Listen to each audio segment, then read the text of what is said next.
ಶ್ರೀ ಬಸವ ಟಿವಿಯ ಸಮಸ್ತ ವೀಕ್ಷಕರಿಗೆ ಅನುಭವಗೋಷ್ಠಿ ಕಾರ್ಯಕ್ರಮಕ್ಕೆ ಸ್ವಾಗತ ಸುಸ್ವಾಗತ. ಅನುಭವಗೋಷ್ಠಿ ಅನ್ನೋ ಪರಿಕಲ್ಪನೆ 12ನೇ ಶತಮಾನದ ಬಸವಣ್ಣನವರ ಅನುಭವ ಮಂಟಪದ ಕಲ್ಪನೆಯ ಆಧಾರದ ಮೇಲೆ ಇವತ್ತು ನಾವು ಸಾಕಷ್ಟು ವಿಷಯಗಳ ಬಗ್ಗೆ ಚರ್ಚೆ ಮಾಡ್ತಾನೆ ಬಂದಿದ್ದೀವಿ.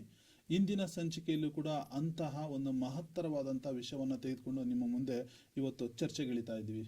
ಇದು ಬಸವಾದಿ ಶರಣರು ಹಾಕಿಕೊಟ್ಟ ಕಲ್ಪನೆಯಂತೆ, ಅವರ ಚಿಂತನೆಯಂತೆ ಸಮಾಜದಲ್ಲಿ ಮನೆ ಮಾಡಿದ ಮೌಢ್ಯಗಳನ್ನು ಹುಡುಕಿ ಸಮಾಜವನ್ನು ತಿದ್ದುವತ್ತ, ಸಮಾಜವನ್ನು ಪರಿವರ್ತನೆಗೊಳಿಸುವಷ್ಟ ನಮ್ಮ ಒಂದು ಅಲ್ಪ ಪ್ರಯತ್ನ ಈ ಚರ್ಚೆ ಮೂಲಕ ಆಗ್ತಾ ಇದೆ ಅಂದರೆ ತಪ್ಪಾಗಲಾರದು. ಬನ್ನಿ, ಅಂತಹ ಒಂದು ವಿಷಯವನ್ನು ಇವತ್ತು ನಿಮ್ಮ ಮುಂದೆ ತಂದಿದ್ದೀವಿ. ಸಮಾಜದ ಮೌಢ್ಯತೆ ನಿವಾರಣೆಗೆ ಶಿಕ್ಷಣ ಮುಖ್ಯವೋ, ಸಂಪ್ರದಾಯ ಮುಖ್ಯವೋ, ಯಾವುದು ಮುಖ್ಯ ಅನ್ನೋ ಬಗ್ಗೆ ಒಂದು ಚರ್ಚೆ ನಡೀತಾ ಇದೆ. ನೋಡಿ, ಇವತ್ತು ಮೌಢ್ಯತೆ ಅಂತಕ್ಕಂಥದ್ದು ನಮ್ಮ ಒಂದು ಸಮಾಜದಲ್ಲಿ ಇರ್ತಕ್ಕಂಥದ್ದು. ಎಲ್ಲರ ಸಮಾಜದಲ್ಲಿ ಕೂಡ ಒಂದಲ್ಲ ಒಂದು ರೀತಿಯ ಮೌಢ್ಯತೆಗಳು ಇವತ್ತು ಅಸ್ತಿತ್ವದಲ್ಲಿದೆ. ಆ ಮೌಢ್ಯತೆಯನ್ನು ಹೇಗೆ ನಿವಾರಿಸಬೇಕು, ಅದಕ್ಕೆ ಇರ್ತಕ್ಕಂಥ ಮಾರ್ಗಗಳು ಯಾವುದು, ಸರಿಯಾದಂಥ ಶಿಕ್ಷಣವನ್ನು ಕೊಟ್ಟು ಆ ಮೌಢ್ಯತೆಗಳನ್ನು ನಿವಾರಣೆ ಮಾಡಬೇಕಾ, ಅಥವಾ ಸಂಪ್ರದಾಯದಲ್ಲಿ ಸಂಪ್ರದಾಯಬದ್ಧವಾದ ಅಥವಾ ಸಂಸ್ಕೃತಿಯ ಅಡಿಯಲ್ಲಿ ಮಕ್ಕಳಿಗೆ ನಮ್ಮ ಸಂಸ್ಕೃತಿ, ನಮ್ಮ ಹಿರಿತನದ ಗೌರವ, ಮಾನ, ಇಂತಹ ಒಂದು ಶಾಸ್ತ್ರದ ಮೂಲಕ ಮಕ್ಕಳಿಗೆ ಸರಿಯಾದಂಥ ಅರಿವು ಕೊಟ್ಟರೆ ಅವ್ರು ತಿದ್ಕೊಳ್ತಾರ, ಯಾವ ರೀತಿ ಇದನ್ನು ಮೌಢ್ಯತೆಯನ್ನು ತಿದ್ದಬಹುದು ಅನ್ನೋ ಒಂದು ಮಹತ್ತರವಾದಂಥ ಚರ್ಚೆ ಇವತ್ತು ಈ ಒಂದು ಚರ್ಚೆಯಲ್ಲಿ ನಡೀತಾ ಇದೆ. ಬನ್ನಿ, ಈ ವಿಷಯದ ಬಗ್ಗೆ ಚರ್ಚೆ ಮಾಡಲಿಕ್ಕೆ ನಮ್ಮ ಶ್ರೀ ಬಸವ ಸ್ಟುಡಿಯೋಗೆ 4 ಜನ ಅತಿಥಿಗಳು ಬಂದಿದ್ದಾರೆ. ಅವರನ್ನು ಪರಿಚಯ ಮಾಡ್ಕೊಳ್ಳೋಣ. ಸಮಾಜದ ಮೌಢ್ಯತೆ ನಿವಾರಣೆಗೆ ಸಂಪ್ರದಾಯ ಮುಖ್ಯ. ನಮ್ಮ ಸಂಪ್ರದಾಯಗಳನ್ನು ನಮ್ಮ ಮಕ್ಕಳ ಮನಸ್ಸಿನಲ್ಲಿ ಅಥವಾ ನಮ್ಮ ಮೌಢ್ಯಗಳನ್ನು ಆಚರಣೆ ಮಾಡ್ತಕ್ಕಂಥ ಮನಸ್ಸಲ್ಲಿ ಬಿತ್ತಿದ್ರೆ ಖಂಡಿತ ನಿವಾರಣೆ ಆಗುತ್ತೆ ಅನ್ನೋ ವಿಷಯದ ಬಗ್ಗೆ ಮಾತಾಡಲಿಕ್ಕೆ ನಮ್ಮ ಮುಂದೆ ಇವತ್ತು ಆರ್ ಸತೀಶ್, ಇವರು ಪ್ರಾಂಶುಪಾಲರು, ಕಾಗದನಗರ ಆಂಗ್ಲ ಪ್ರೌಢಶಾಲೆಯಿಂದ ಬಂದಿದ್ದಾರೆ, ಭದ್ರಾವತಿಯವರು. ಸರ್, ನಿಮಗೆ ಕಾರ್ಯಕ್ರಮಕ್ಕೆ ಸುಸ್ವಾಗತ, ಜೊತೆಗೆ ಶರಣಾರ್ಥಿಗಳು. ಸಮಸ್ತ ಬಸವ ಟಿವಿಯ ವೀಕ್ಷಕರಿಗೆ ಶರಣಾರ್ಥಿ.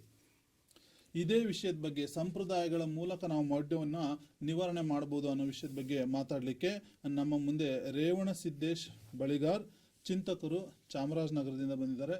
ಸರ್, ನಿಮಗೂ ಕೂಡ ಕಾರ್ಯಕ್ರಮಕ್ಕೆ ಸುಸ್ವಾಗತ, ಜೊತೆಗೆ ಶರಣಾರ್ಥಿಗಳು. ಬಸವ ವಾಹಿನಿಯ ಸಮಸ್ತ ವೀಕ್ಷಕರಿಗೆ ಶರಣಾರ್ಥಿ. ಸಮಾಜದ ಮೌಢ್ಯತೆ ನಿವಾರಣೆಗೆ ಶಿಕ್ಷಣದಿಂದ ಮಾತ್ರ ಸಾಧ್ಯ ಅನ್ನೋ ವಿಷಯದ ಬಗ್ಗೆ ಮಾತಾಡಲಿಕ್ಕೆ ನಮ್ಮ ಮುಂದೆ 2 ಅತಿಥಿಗಳು. ಅದರಲ್ಲಿ ಪಾಲಕ್ಷ ಹಾಗಲವಾಡಿ, ಇವರು ಶಿಕ್ಷಕರು, ತುಮಕೂರಿಂದ ಬಂದಿದ್ದಾರೆ. ಸರ್, ನಿಮಗೂ ಕೂಡ ಕಾರ್ಯಕ್ರಮಕ್ಕೆ ಸುಸ್ವಾಗತ, ಜೊತೆಗೆ ಶರಣಾರ್ಥಿಗಳು. ಸಮಸ್ತ ಬಸವ ಟಿವಿ ವೀಕ್ಷಕರಿಗೆ ಶರಣಾರ್ಥಿಗಳು. ಶಿಕ್ಷಣದ ಮೂಲಕವೇ ಮೌಢ್ಯ ನಿವಾರಣೆ ಸಾಧ್ಯ, ಈ ವಿಷಯದ ಬಗ್ಗೆ ಮಾತಾಡಲಿಕ್ಕೆ ಇನ್ನೊಬ್ಬರು ಅತಿಥಿ ಡಾಕ್ಟರ್ ಹಸೀನಾ, ಇವರು ಸಂಶೋಧನಾ ಮತ್ತು ಬೋಧನಾ ಸಹಾಯಕರು, ಕುವೆಂಪು ವಿಶ್ವವಿದ್ಯಾಲಯ ಶಂಕರಘಟ್ಟ, ಶಿವಮೊಗ್ಗದಿಂದ ಆಗಮಿಸಿರ್ತಾರೆ. ಮೇಡಮ್, ನಿಮಗೂ ಕೂಡ ಕಾರ್ಯಕ್ರಮಕ್ಕೆ ಸುಸ್ವಾಗತ, ಜೊತೆಗೆ ಶರಣಾರ್ಥಿಗಳು. ಶರಣಾರ್ಥಿ. ವಿದ್ಯೆ ಉಳ್ಳವನ ಮುಖವು ಮುದ್ದು ಬರುವಂತಿತ್ತು, ವಿದ್ಯೆ ಇಲ್ಲದವನ ಬರಿ ಮುಖವು ಹಾಳೂರ ಹದ್ದಿನಂತಿತ್ತು ಸರ್ವಜ್ಞ. ನೋಡಿ, ಸರ್ವಜ್ಞನ ಈ ವಚನದಲ್ಲೇ ವಿದ್ಯೆ ಇರ್ತಕ್ಕಂಥ ಮುಖ ಅವರಿಗೆ ಹೇಗೆ ಕಾಣಿಸ್ತಾ ಇತ್ತು, ವಿದ್ಯೆ ಇಲ್ಲಿರ್ತಕ್ಕಂಥವನ ಮುಖ ಯಾವ ರೀತಿಯಾಗಿ ಕಾಣ್ತಾ ಇತ್ತು ಅಂದರೆ, ಇದರ ಮುಖ್ಯವಾಗಿರ್ತಕ್ಕಂಥ ಒಂದು ನಾವು ಪರಿಕಲ್ಪನೆ ಏನಂದರೆ, ವಿದ್ಯೆ ಇರ್ತಕ್ಕಂಥ ಮುಖವು ಹೇಗಿತ್ತಂದ್ರೆ ಮುದ್ದು ಬರುವಂತಿತ್ತು. ಎಲ್ಲ ರೀತಿಯಿಂದ ಮುದ್ದು ಅಂತಂದರೆ ಪ್ರೀತಿ, ಮಮತೆಯನ್ನು ಹುಕ್ಕಿ ಬರತಕ್ಕಂಥದ್ದು. ಯಾವಾಗ ಅವನಲ್ಲಿರ್ತಕ್ಕಂಥ ಜ್ಞಾನಕ್ಕೆ, ಅವನಲ್ಲಿರ್ತಕ್ಕಂಥ ಮೌಢ್ಯವನ್ನು ನಿವಾರಣೆ ಮಾಡಿಕೊಂಡು ಒಂದು ಸನ್ಮಾರ್ಗದಲ್ಲಿ ನಡೀತಾ ಇದ್ರೆ ಅವನಿಗೆ ಮುದ್ದು ಬರುವಂತಿತ್ತು. ಅದೇ ರೀತಿಯಾಗಿ ಹಾಳೂರ ಹದ್ದಿನಿತ್ತು. ಯಾವಾಗ ಅವನಲ್ಲಿ ವಿದ್ಯೆ ಇರೋದಿಲ್ಲ, ಯಾವಾಗ ಮೌಢ್ಯಗಳನ್ನು ಆಚರಣೆ ಮಾಡಿಕೊಂಡು ಅಜ್ಞಾನದಿಂದ, ಅಂಧಾಕಾರದಿಂದ ನಡೀತಾ ಇರ್ತಾನೋ ಅವನ ಮುಖ ಹಾಳೂರ ಹದ್ದಿನಂತಿತ್ತು ಅಂತ ಮಾಡುತ್ತೆ. ಬಹುಶಃ ಈ ಶಿಕ್ಷಣ, ಇಂತಹ ಒಂದು ಶಿಕ್ಷಣ ಇದೆಯಲ್ಲ, ನಾವು ಅಂಥವನ ಮುಖ ಮುದ್ದು ಬರಬೇಕು ಅಥವಾ ಹಾಳು ಯಾವುದ್ರ ಮೂಲಕ ಆ ಮೌಢ್ಯಗಳನ್ನು ತಿದ್ದಬೇಕು ಅನ್ನೋದು ತುಂಬ ಮುಖ್ಯವಾಗುತ್ತೆ. ನೋಡೋಣ, ಮೊದಲು ಸಂಪ್ರದಾಯಗಳಿಂದಲೇ ನಾವು ವಿದ್ಯಾರ್ಥಿಗಳ, ಮಕ್ಕಳ ಅಥವಾ ಯಾರು ಮೌಢ್ಯಗಳನ್ನು ಆಚರಿಸ್ತಾರೋ ಅವರ ಒಂದು ಮೌಢ್ಯಗಳನ್ನು ತಿದ್ದಲಿಕ್ಕೆ ಸಾಧ್ಯ. ಹೇಗೆ ಸಂಪ್ರದಾಯ ಈ ಮೌಢ್ಯಗಳನ್ನು ತಿದ್ದುತ್ತೆ ಅನ್ನೋದ್ರ ಬಗ್ಗೆ ನಾವು ಈಗ ಅತಿಥಿಗಳನ್ನು ಮಾತಾಡ್ಸೋಣ. ಮೊದಲನಾಗಿ ನಾನು ಡಾಕ್ಟರ್ ಶ್ರೀಯುತ ಆರ್ ಸತೀಶ್ ಅವ್ರ ಹತ್ರ ಹೋಗ್ತಾ ಇದ್ದೀನಿ. ಸರ್, ಸಂಪ್ರದಾಯ ಏನಂತ ಕರಿತೀರಿ? ಸಂಪ್ರದಾಯದಿಂದ ಹೇಗೆ ಮೌಢ್ಯಗಳನ್ನು ನಿವಾರಣೆ ಮಾಡ್ಬೋದು ಅಂತ. ಸರ್, ಈ ವಾಹಿನಿಯ ಮೂಲಕ ಇವತ್ತು ನಾವು ಒಳ್ಳೆಯ ವಿಚಾರದ ಚರ್ಚೆ ಮಾಡಕ್ಕೆ ಬಂದಿದ್ದೀವಿ. ಏನು, ಸಮಾಜದಲ್ಲಿ ಇರ್ತಕ್ಕಂಥ ಮೌಢ್ಯಗಳ ನಿವಾರಣೆಗೆ ಶಿಕ್ಷಣದ ಮೂಲಕ ಸಾಧ್ಯನೋ ಅಥವಾ ಸಂಪ್ರದಾಯಗಳ ಮೂಲಕ ಸಾಧ್ಯನೋ ಅಂತ. ಇಲ್ಲಿ ನೀವು ಶಿಕ್ಷಣಕ್ಕೂ ಸಂಪ್ರದಾಯಕ್ಕೂ ಯಾಕೆ ಲಿಂಕ್ ಮಾಡಬೇಕಾಗತ್ತೆ ಇಲ್ಲಿ ಅನ್ನೋದು ಗೊತ್ತಾಗ್ತಿಲ್ಲ. ಯಾಕೆಂದರೆ ಶಿಕ್ಷಣ ಅನ್ನೋದು ಒಂದು ಜ್ಞಾನ. ಪುಸ್ತಕದಲ್ಲಿರ್ತಕ್ಕಂಥ ಬದನೆಕಾಯಿ ಅಡುಗೆಗೆ ಬರಲ್ಲ, ಅದು ಸಾರ್ವತ್ರಿಕ ಸತ್ಯ. ಪುಸ್ತಕದಲ್ಲಿರ್ತಕ್ಕಂಥ ಯಾವುದೇ ವಿಚಾರಗಳು ನಮ್ಮನ್ನು ಜ್ಞಾನವನ್ನು ಕೊಡ್ಬೋದು, ತಿಳುವಳಿಕೆಯನ್ನು ಕೊಡ್ಬೋದು, ಒಳ್ಳೆಯ ವಿಚಾರಗಳನ್ನು ನಮ್ಮಲ್ಲಿ ಕೊಡ್ಬೋದು. ಆದರೆ ಅಲ್ಲಿರ್ತಕ್ಕಂಥ ವಿಚಾರಗಳನ್ನು ನಾವು ಯಾವುದು ಮೌಢ್ಯ, ಯಾವುದು ಸಂಪ್ರದಾಯ, ಯಾವುದು ಒಳ್ಳೆಯದು, ಯಾವುದು ಕೆಟ್ಟದ್ದು ಅನ್ನೋದೊಂದು ಜ್ಞಾನವನ್ನು ತಗೋಬೋದಷ್ಟೆ.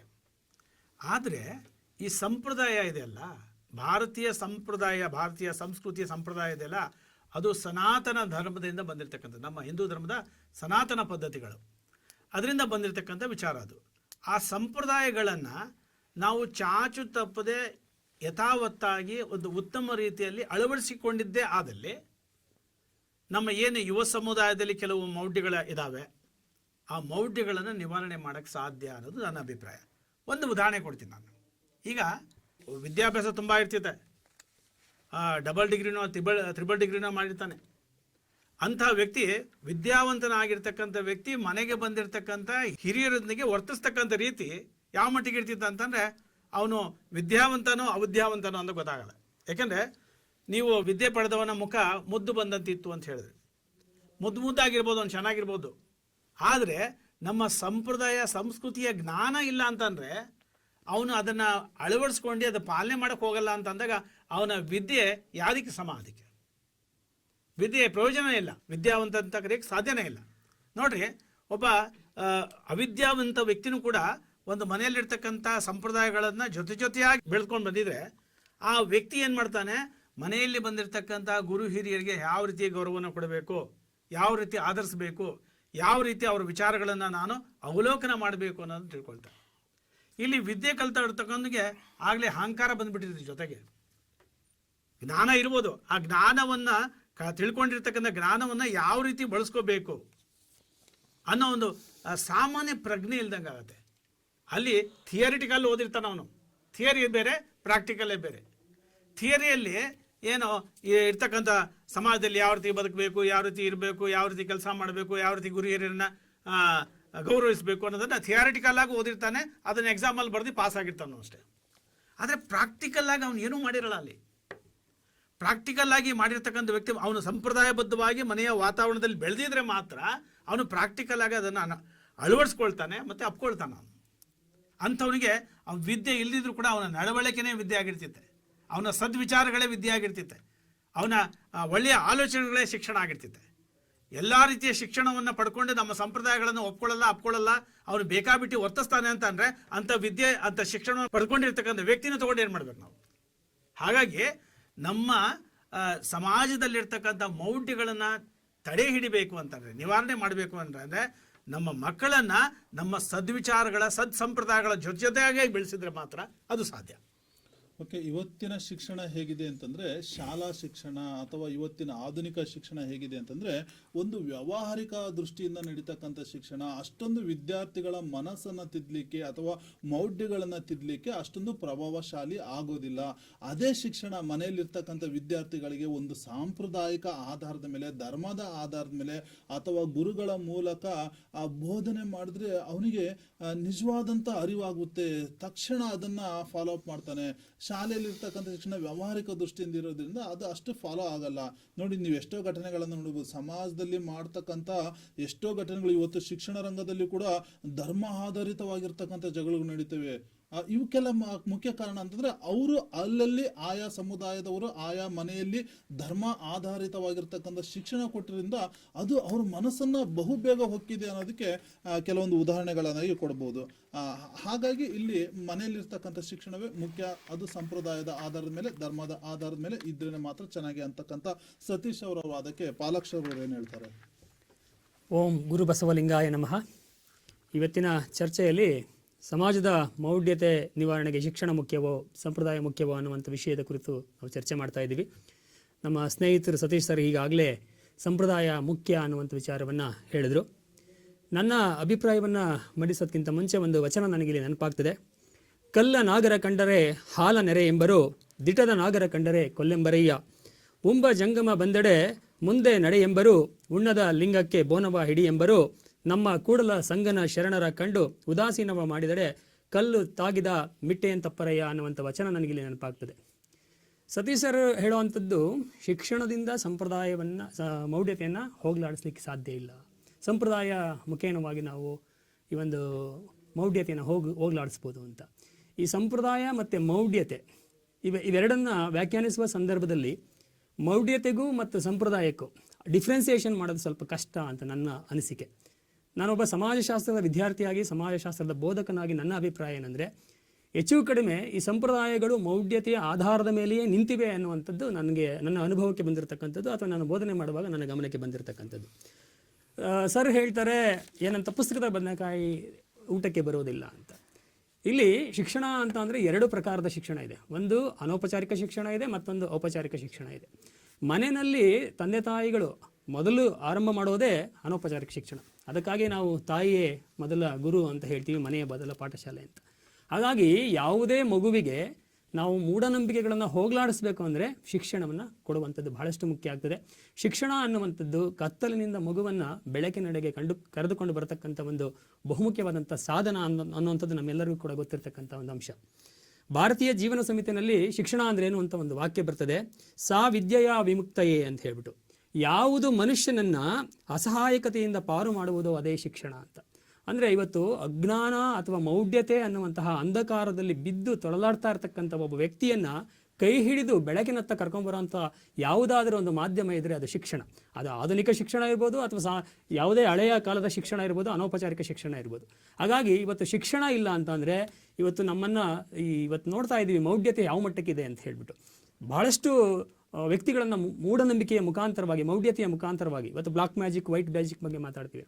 ನಮ್ಮ ಗ್ರಾಮೀಣ ಪ್ರದೇಶದಲ್ಲಿ ಯಾರಿಗಾದರೂ ಒಂದಿಷ್ಟು ಸಂಕಷ್ಟಗಳು ಬಂದಿದೆ ಅಂತ ಹೇಳಿದ್ರೆ ಸಂಪ್ರದಾಯದ ಹೆಸರಿನಲ್ಲಿ ನೋಡಿ, ನಿಮ್ಮ ಯಾರೋ ಮಾಟ ಮಾಡಿಸಿದ್ದಾರೆ, ಉತ್ತರ ದಿಕ್ಕಿನಲ್ಲಿರುವಂಥವ್ರು ಮಾಟ ಮಾಡಿಸಿದ್ದಾರೆ, ಅಥವಾ ದಕ್ಷಿಣ ದಿಕ್ಕಿನಲ್ಲಿ ಯಾರೋ ಮಾಟ ಮಾಡಿಸಿದ್ದಾರೆ, ನಿಮ್ಮ ಮನೆಯಲ್ಲಿರುವಂಥ ಮಾಟವನ್ನು ತೆಗೆಸ್ತೀವಿ, ಇಷ್ಟು ದುಡ್ಡು ಖರ್ಚಾಗ್ತದೆ ಅಂತ. ಅಂದರೆ ಒಬ್ಬ ಸಾಂಪ್ರದಾಯಿಕ ವ್ಯಕ್ತಿಯ ಮನಸ್ಸಿನಲ್ಲಿ ಇಂತಹ ಭಯಗಳನ್ನು ಬಿತ್ತಿ ಸಂಪ್ರದಾಯದ ಹೆಸರಿನಲ್ಲಿ ಆ ವ್ಯಕ್ತಿಗಳನ್ನು ಅಜ್ಞಾನಿಗಳನ್ನು ಮಾಡಿ ಅವರ ಹಣವನ್ನು ದೋಚೋದು ಮಾತ್ರ ಅಲ್ಲ, ಅವರನ್ನು ಅಂಧಕಾರದ ಕೂಪಕ್ಕೆ ತಳ್ಳುವಂಥ ಕೆಲಸವನ್ನು ಈ ಸಂಪ್ರದಾಯವಾದಿಗಳು ಮಾಡ್ತಾ ಇದ್ದಾರೆ. ಹಾಗಾಗಿ ಇವತ್ತೇನಾದರೂ ನಾವು ವೈಜ್ಞಾನಿಕತೆಯ ಪಥದತ್ತ ಹೋಗಬೇಕು ಅಂತಂದರೆ ಅಥವಾ ನಮ್ಮ ಜ್ಞಾನ ವೃದ್ಧಿ ಆಗಬೇಕು ಅಂದರೆ, ಸಮಾಜದಲ್ಲಿ ನಾವೇನಾದರೂ ಶಾಂತಿಯಿಂದ ನೆಮ್ಮದಿಯಿಂದ ಇವತ್ತು ಎದೆ ಎತ್ತಿ ತಲೆ ಎತ್ತಿ ನಡಿಬೇಕು ಅಂತಂದರೆ ಶಿಕ್ಷಣ ಭಾಳ ಮುಖ್ಯ. ಇವತ್ತು ಶಿಕ್ಷಣದ ಮುಖಾಂತರವಾಗಿ ನಾವು ವ್ಯಕ್ತಿಗಳನ್ನು, ಸಮಾಜವನ್ನು ಸುಧಾರಿಸಲಿಕ್ಕೆ ಸಾಧ್ಯ. ಹಾಗಾಗಿ ಈ ಸಂಪ್ರದಾಯ ಅನ್ನುವಂಥದ್ದು ಹೆಚ್ಚು ಕಡಿಮೆ ಮೂಢನಂಬಿಕೆಯ ಜೊತೆಗೆ ಸೇರಿಕೊಳ್ಳುತ್ತೆ ಅನ್ನುವಂಥದ್ದು ನನ್ನ ಅಭಿಪ್ರಾಯ. ಹಾಗಾಗಿ ಶಿಕ್ಷಣ ಬೇಕು, ಶಿಕ್ಷಣದಿಂದ ನಾವು ಇವತ್ತು ಕತ್ತಲೆಯಿಂದ ಬೆಳಕಿನತ್ತ ಬರಲಿಕ್ಕೆ ಸಾಧ್ಯ ಆಗ್ತದೆ ಅನ್ನುವಂಥದ್ದು ನನ್ನ ವಾದ ಸರ್. ಪಾಲಾಕ್ಷರ್ ಅವರ ಮಾತಲ್ಲಿ ನೋಡಿದ್ರೆ, ಒಂದು ಸಂಪ್ರದಾಯವೇ ಮೌಢ್ಯವನ್ನು ಬಿತ್ತಕ್ಕಂಥ ಕೇಂದ್ರಗಳು. ಈ ಸಂಪ್ರದಾಯಗಳೇ ಮೌಢ್ಯಗಳನ್ನು ಬಿತ್ತಿ ಮತ್ತೆ ಮೌಢ್ಯಗಳನ್ನು ತೊಡೆದು ಹಾಕ್ಲಿಕ್ಕೆ ಹೇಗೆ ಸಂಪ್ರದಾಯ ಸಹಾಯ ಮಾಡುತ್ತೆ ಅಂತಕ್ಕಂಥ ಒಂದು ಪ್ರಶ್ನೆ. ಆಮೇಲೆ ಇವೆಲ್ಲ ಎಷ್ಟೇ ಆದರೂ ಕೂಡ ನೋಡಿ, ಒಬ್ಬ ಮನೆಯಲ್ಲಿರ್ತಕ್ಕಂಥ ಹೆಣ್ಮಗಳು ಉನ್ನತ ವಿದ್ಯಾಭ್ಯಾಸವನ್ನು ಕಲಿತು, ಶಿಕ್ಷಣ ಕಲಿತು ಎಲ್ಲ ಆದಮೇಲೆ ಆ ಮದುವೆ ಮಾಡಿ ಗಂಡನ ಮನೆಗೆ ಕಳಿಸ್ತಕ್ಕಂಥ ಸಂದರ್ಭದಲ್ಲಿ ಹಿರಿಯರು ಒಂದು ಮಾತು ಹೇಳ್ತಾರೆ, ನೋಡಮ್ಮ ಓದಿದ್ದೀನಿ ಅಂತ ಅಹಂಕಾರ ಪಡಬೇಡ, ಆ ಮನೆಯ ಸಂಪ್ರದಾಯಕ್ಕೆ, ಸಂಸ್ಕೃತಿಗೆ ಹೊಂದಿಕೊಂಡು ಗುರು ಹಿರಿಯರಿಗೆ ಗೌರವ ಕೊಟ್ಕೊಂಡು ನಡ್ಕೊಂಡು ಹೋಗ್ಬೇಕು ಅಂತ. ಎಲ್ಲ ಒಂದು ಕಡೆ ಅನುಭಾವಾತ್ಮಕವಾಗಿರ್ತಕ್ಕಂಥ ಈ ನುಡಿಗಳಿದೆಯಲ್ಲ, ಮತ್ತೆ ಎಲ್ಲ ಒಂದು ಕಡೆ ಶಿಕ್ಷಣದ ಕೊರತೆಯನ್ನು, ಶಿಕ್ಷಣ ಕಲಿಸದೇ ಇರ್ತಕ್ಕಂಥ ಇಂಥ ಅಂಶಗಳನ್ನು ಮತ್ತೆ ಸಂಪ್ರದಾಯ ಕಲಿಸ್ಕೊಡ್ತಾ ಇದೆಯೇನೋ ಅಂತಕ್ಕಂಥ ಭಾವನೆಯೂ ಬರುತ್ತೆ. ಅದಕ್ಕೆ ನಮ್ಮ ರೇವಣ ಸಿದ್ದೇಶ್ವರ ಬಳಿಗಾರ್ ಅವರು ಏನು ಹೇಳ್ತಾರೆ, ಅವರ ಒಂದು ವಾದಕ್ಕೆ ನಿಮ್ಮ ಉತ್ತರ ಏನು ಅಂತ? ಸರ್, ನಾನು ಪಾಲಾಕ್ಷ ಸರ್ ನಮ್ಮ ಎದುರಾಳಿಗಳು ಮಾತಾಡೋದನ್ನು ಕೇಳಿದರೆ ಸಂಪ್ರದಾಯಸ್ಥ ಹುಡುಗಿ ಬೇಕು, ನನಗೆ ಸಂಪ್ರದಾಯ ಬೇಡ ಅನ್ನೋಂಗಿತ್ತು ಅವ್ರ ಮಾತು. ಅವರಾಗೆ ಹೇಳಿದರು ಸಂಪ್ರದಾಯ. ಇಲ್ಲಿ ನಾವು ಮೊದಲು ತಿಳ್ಕೊಬೇಕಾಗಿರೋದೇನು ಅಂದರೆ, ಸಂಪ್ರದಾಯದ ಮೂಲ ಅರ್ಥ ತಿಳ್ಕೊಬೇಕು. ಸಂಪ್ರದಾಯದ ಮೂಲ ಅರ್ಥ ಆಚರಣೆ. ಆ ಮೂಢನಂಬಿಕೆ ಮತ್ತು ಸಂಪ್ರದಾಯ ಒಂದಕ್ಕೊಂದು ಸಂಬಂಧನೇ ಇಲ್ಲ. ಸಂಪ್ರದಾಯ ಬಂದಿರೋದು ಆಚರಣೆಗಳ ಮುಖಾಂತರ, ಆಚರಣೆ ಮಾಡ್ಕೊತ ಬಂದಿರೋದನ್ನು ನಾವು ಸಂಪ್ರದಾಯ ಅಂದ್ವಿ. ಈ ಮೂಢನಂಬಿಕೆಯೇ ಬೇರೆ. ಆ ಮೂಢನಂಬಿಕೆ ಇದರ ಮೂಲವಾಗಿಯೇ ಸಂಪ್ರದಾಯದ ಮೇಲೇ ನಿಂತಿದೆ ಅಂತ ಹೇಳಿದರು. ಅಲ್ವೇ ಅಲ್ಲ, ನೀವು ಹೇಳಿದ್ದು ಅದೇ. ನನಗೆ ಸಾಂಪ್ರದಾಯಿಕ ವ್ಯಕ್ತಿ ಮುಖ್ಯನೋ ಅಂತ ನೀವು ವ್ಯಾಖ್ಯಾನ ಮಾಡಿದಿರಿ. ಅವರು ಸಂಪ್ರದಾಯದ ವ್ಯಕ್ತಿಗಳನ್ನು ಈ ಮೂಢನಂಬಿಕೆಗಳು ತುಂಬ್ಕೊಂಡ್ಬಿಟ್ಟಿವೆ ಅಂತ. ಇಲ್ಲ, ನೀವು ಹೇಳಿದ್ರಲ್ಲ, ನನಗೆ ಅದೇ ಖುಷಿ ಆಯಿತು. ಅದೇ ಹೇಳಿದ್ನಲ್ಲ ಸರ್, ಮೊದಲಿಗೆ ಸಂಪ್ರದಾಯಸ್ಥ ಕುಟುಂಬದ ನನಗೆ ಹೆಣ್ಣೇ ಬೇಕು, ಆದರೆ ಸಂಪ್ರದಾಯ ನಾನು ಅದನ್ನು ಖಂಡಿಸ್ತೇನೆ ಅಂದರೆ ಅದು ಯಾವ ಲೆಕ್ಕ ಬಂತು? ನಮ್ಮ ಭಾರತೀಯ ಸಂಸ್ಕೃತಿಯಲ್ಲಿ ಸಂಪ್ರದಾಯ ಅಂದರೆ ಆಚರಣೆ. ಹಿಂದಿನಿಂದ ನಮ್ಮ ಪೂರ್ವಜರು ಏನು ಆಚರಣೆ ಮಾಡ್ಕೊಂಡು ಬಂದಿದ್ದಾರಲ್ಲ, ನಡೆಸ್ಕೊಂಡು ಬಂದಿದ್ದಾರಲ್ಲ, ಅದನ್ನು ನಾವು ಮುಂದುವರಿಸ್ಕೊಂಡು ಹೋಗುವುದು ಸಂಪ್ರದಾಯ ಅಂತ ನಾವು ಕರೆಯೋದು. ಯಾರೋ ನಿಂಬೆಹಣ್ಣು ಹಾಕಿದ್ರು, ಮಾಯ ಮಂಟ ಮಾಡಿದ್ರು, ಇದು ಅದನ್ನೇ ನಾವು ಹೇಳ್ತಾ ಇಲ್ಲ. ಪೂರ್ವಜರು ಈಗ ಶಿಕ್ಷಣ ಅನ್ನೋದೇನಾಗಿದೆ ಸರ್, ನೀವು ಹೇಳಿದ್ರಿ ವಿದ್ಯೆ ಇಲ್ಲದವನ ಮುಖ ಹಾಳೂರ ಹದ್ದಿನಂತೆ. ಈ ಶಿಕ್ಷಣದ ವ್ಯವಸ್ಥೆ ಹೇಗಾಗಿದೆ ಅಂದರೆ, ವಿದ್ಯೆ ಇದ್ದವನ ಮುಖ ಮತ್ತು ಮನಸ್ಸು ಹಾಳೂರ ಹದ್ದಿನಂತಾಗಿದೆ. ಗುರು ಹಿರಿಯರಿಗೆ ಗೌರವ ಕೊಡುವ ಸಂಸ್ಕಾರವೇ ಇಲ್ಲ ಈ ಶಿಕ್ಷಣ ಪದ್ಧತಿಯಲ್ಲಿ. ಶಿಕ್ಷಣ ಪದ್ಧತಿ ಹೇಗಾಗಿದೆ ಅಂದರೆ ಸರ್ಟಿಫಿಕೇಟಿಗಾಗಿದೆ. ಈಗಿನ ಶಿಕ್ಷಣ ಈ ಮೌಲ್ಯಗಳು, ಜೀವನದ ಮೌಲ್ಯಗಳನ್ನೇ ಕಳೀತಾ ಇದೆ. ಈಗ ಸಂಪ್ರದಾಯ ಎಂಬ ಶಬ್ದವನ್ನೇ ನಾವು ಸರಿಯಾಗಿ ಅರ್ಥ ಮಾಡ್ಕೋಬೇಕು. ಆಚರಣೆ, ಮೂಢನಂಬಿಕೆ ಆಚರಣೆ ಮಾಡ್ತೀಯಾ ಬಿಟ್ಟಿಯಾ ನಿಮಗೆ ಬಿಟ್ಟಿದ್ದು, ನಂಬ್ತೀರಾ ಬಿಟ್ಟಿದ್ದು ನಿಮಗೆ ಬಿಡೋದು. ಆದರೆ ನಾವು ಹೇಳೋದು ನಮ್ಮ ಪೂರ್ವಜಿಕರು ಏನು ಮಾಡ್ಕೊಂಡು ಬಂದಿದ್ದಾರಲ್ಲ ಆಚರಣೆ, ಸಂಪ್ರದಾಯ, ಆ ಈಗ ಅವ್ರ ಬಾಯಲ್ಲಿ ಎಷ್ಟು ಚಂದ ಬಂತು ಸರ್ ಅದು. ಆ ಸಂಪ್ರದಾಯಸ್ಥ ವ್ಯಕ್ತಿಗಳನ್ನೇ ಮತ್ತು ಸಾಂಪ್ರದಾಯಿಕ ವ್ಯಕ್ತಿಗಳನ್ನಂತ ನೀವು ಯಾರನ್ನ ಕರಿತೀರಿ? ಹಿರಿಯರು ಹಾಗೆ ಕೊಟ್ಟಂಥ ಮಾರ್ಗ ಏನಿದೆಯಲ್ಲ ಸರ್, ಈಗ ಆಡು ಭಾಷೆಯಲ್ಲಿ ಹೇಳ್ತಾರೆ, ಹುಟ್ಟು ಚಾಳಿ ಸುಟ್ಟರು ಹೋಗಲ್ರಿ ಅಂತ ಹೇಳ್ತಾರೆ. ಈಗ ನಾವು ಗುರು ಹಿರಿಯರಿಗೆ ಗೌರವ ಕೊಡುವುದು ಹೆಂಗಂದ್ರೆ, ಈಗ ನಾವು ಯಾವುದಾದ್ರೂ ನಮ್ಮ ಮನೆಗೆ ಅತ್ತೆ ಬಂದ್ಲು, ಮಾವು ಬಂದ್ಲು, ಯಾರೋ ಬಂದ್ಲು, ಅಜ್ಜು ಬಂದ್ಲು, ನಾವೇನು ಮಾಡ್ತಿದ್ವಿ, ನಮ್ಮ ಅಜ್ಜ ಅಜ್ಜಿ ನಮ್ಗೆ ಏನು ಮಾಡ್ರು ಅಂದ್ರೆ, ಕಾಲು ನಮಸ್ಕಾರ ಮಾಡೋಣ ಅಂದ್ರೆ ಹಿರಿಯರಿಗೆ ಗೌರವ ಕೊಡುವಂಥದ್ದು. ಅದನ್ನು ಜಾನಪದದೊಳಗೆ ಭಾರಿ ಚಂದ ಹೇಳ್ತಾರೆ. ಹಿರಿಯರಿಗೆ ಹಿರಿಯನ್ನು, ಕಿರಿಯರಿಗೆ ಕಿರಿಯನ್ನು, ನೆರಗಡ್ಡ ಮುದುಕರ ಕಂಡರ ತಲೆಬಾಗಿ ನಡೆಯೋ ಎನಕಂದ ಅಂತಂದು. ಇದು ನಮ್ಮ ಸಂಪ್ರದಾಯ.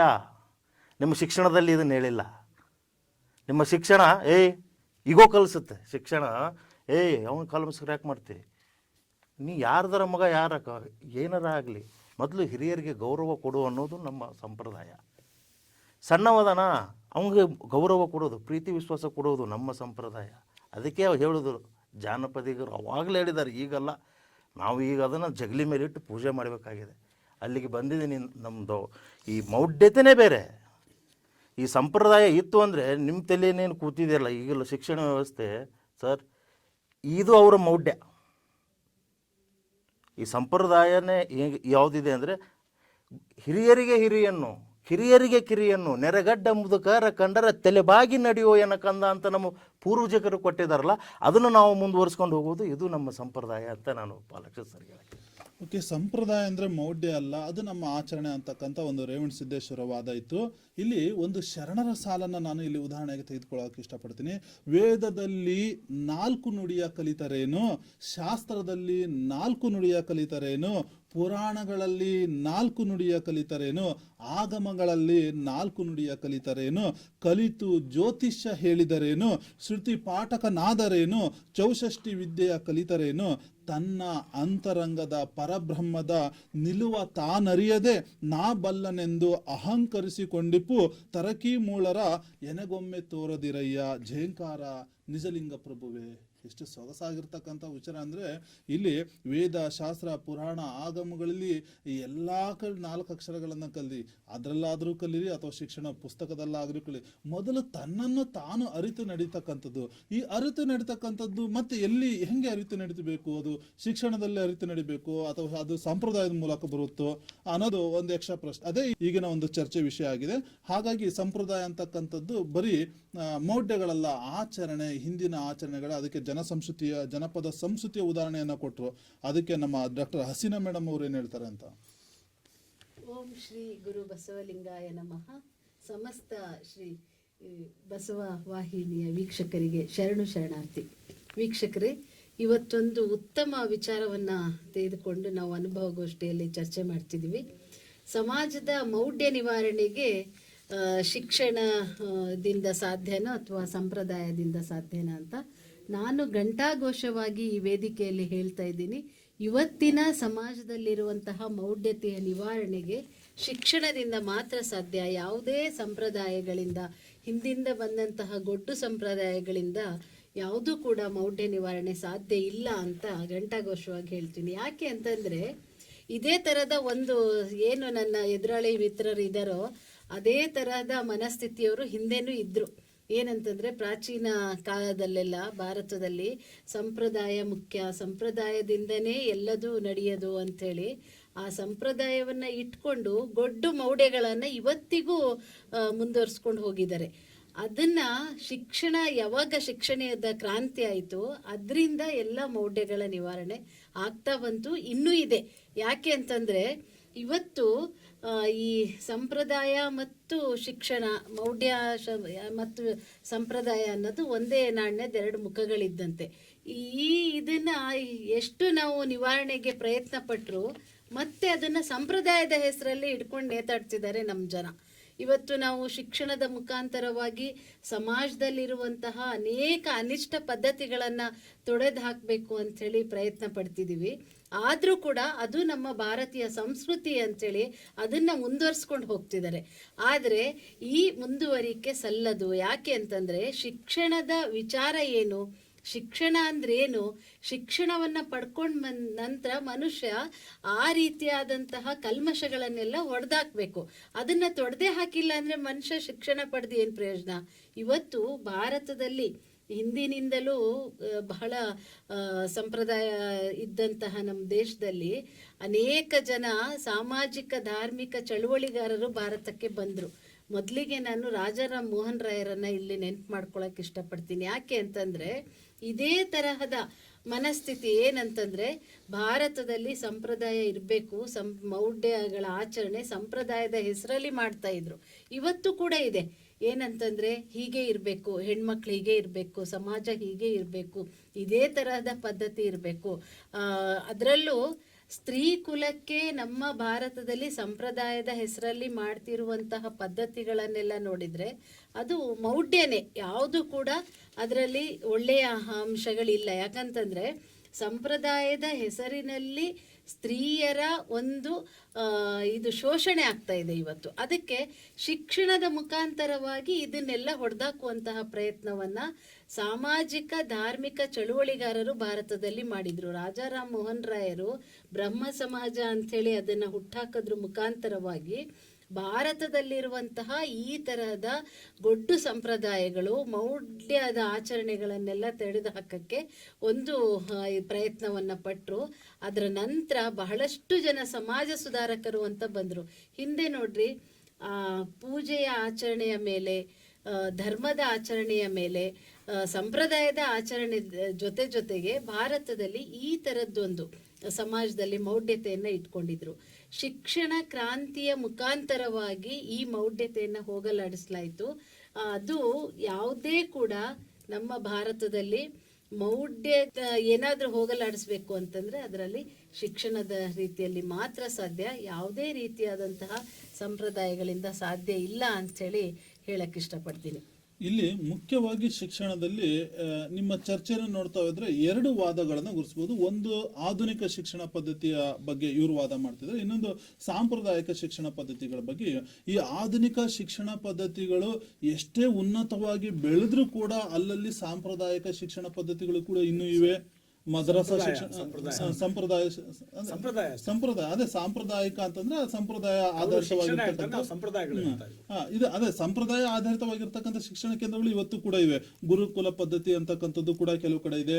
ಮದರಸಾ ಶಿಕ್ಷಣ ಪದ್ಧತಿ ಇದೆ, ಧಾರ್ಮಿಕ ಬೋಧನಾ ಕೇಂದ್ರ ಇದೆ, ವಸತಿಗಳಿವೆ, ಚೈತ್ಯಾಲಯಗಳಿದೆ, ಮಿಷನರಿ ಚರ್ಚ್ಗಳಿವೆ. ಇವೆಲ್ಲವೂ ಎಲ್ಲ ಒಂದ್ ಕಡೆ ತಮ್ಮ ತಮ್ಮ ಧರ್ಮದ ಒಂದು ಸಂಪ್ರದಾಯಗಳನ್ನ ಬೋಧಿಸುವುದರ ಮೂಲಕ ಈ ಸಮಾಜದ ಅಸ್ವಾಸ್ಥ್ಯವನ್ನು ಕೆಡಿಸ್ತಿದೆಯೋ ಅಂತಕ್ಕಂಥ ಒಂದು ಭಾವನೆನೂ ಕೂಡ ಬರುತ್ತೆ. ಅದಕ್ಕೆ ಮತ್ತೆ ಆಧುನಿಕ ಇಂಥ ಒಂದು ಅಸ್ವಾಸ್ಥ್ಯವನ್ನ ಕೆಡಿಸ್ತಕ್ಕಂಥ ಈ ಸಾಂಪ್ರದಾಯಿಕ ಶಿಕ್ಷಣದಲ್ಲಿ ಮತ್ತೆ ಆಧುನಿಕ ಶಿಕ್ಷಣಕ್ಕೆ ಬನ್ನಿ ಅಂತಕ್ಕಂಥ ವಾದಕ್ಕೆ ಸತೀಶ್ ಅವ್ರು ಏನ್ ಹೇಳ್ತಾರೆ ಅಂತ.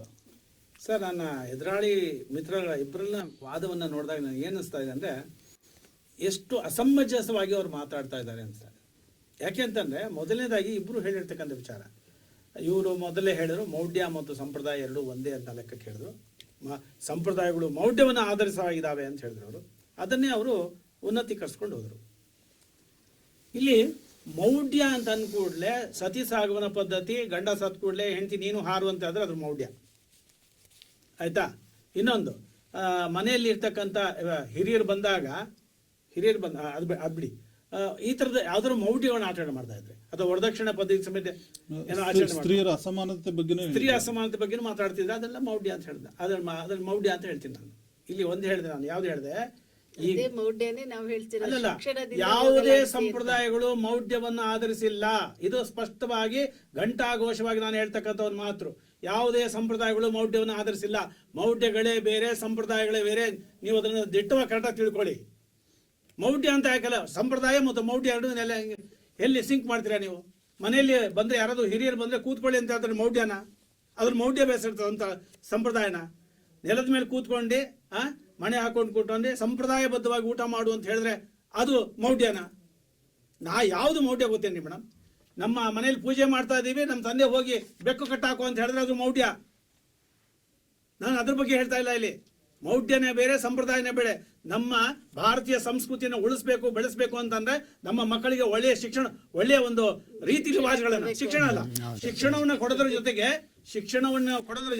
ಒಳ್ಳೆ ಸಂಪ್ರದಾಯಬದ್ಧವಾಗಿ ಬೆಳೆಸಬೇಕು ಅಂತಂದ್ರೆ ನಮ್ಮ ಸಂಸ್ಕೃತಿನ ಕಲಿಸ್ಬೇಕು. ಸಂಪ್ರದಾಯನೂ ಕೂಡ ಒಂದು ಅಲ್ಲ, ನಮ್ಮ ಸಂಸ್ಕೃತಿ- ಶಿಕ್ಷಣ ಇಲ್ಲದೆ ಸಂಪ್ರದಾಯ ಕೂಡ ಕಲಿಸಕ್ಕಾಗಲ್ಲ. ನಮ್ಮ ಸಂಸ್ಕೃತಿಯನ್ನ ಕಲಿಸ್ಬೇಕು ಅಂತಂದ್ರೆ ನಮ್ಮ ಸಂಪ್ರದಾಯಬದ್ಧವಾಗಿ ಅವ್ರಿಗೆ ಬೆಳೆಸಬೇಕು.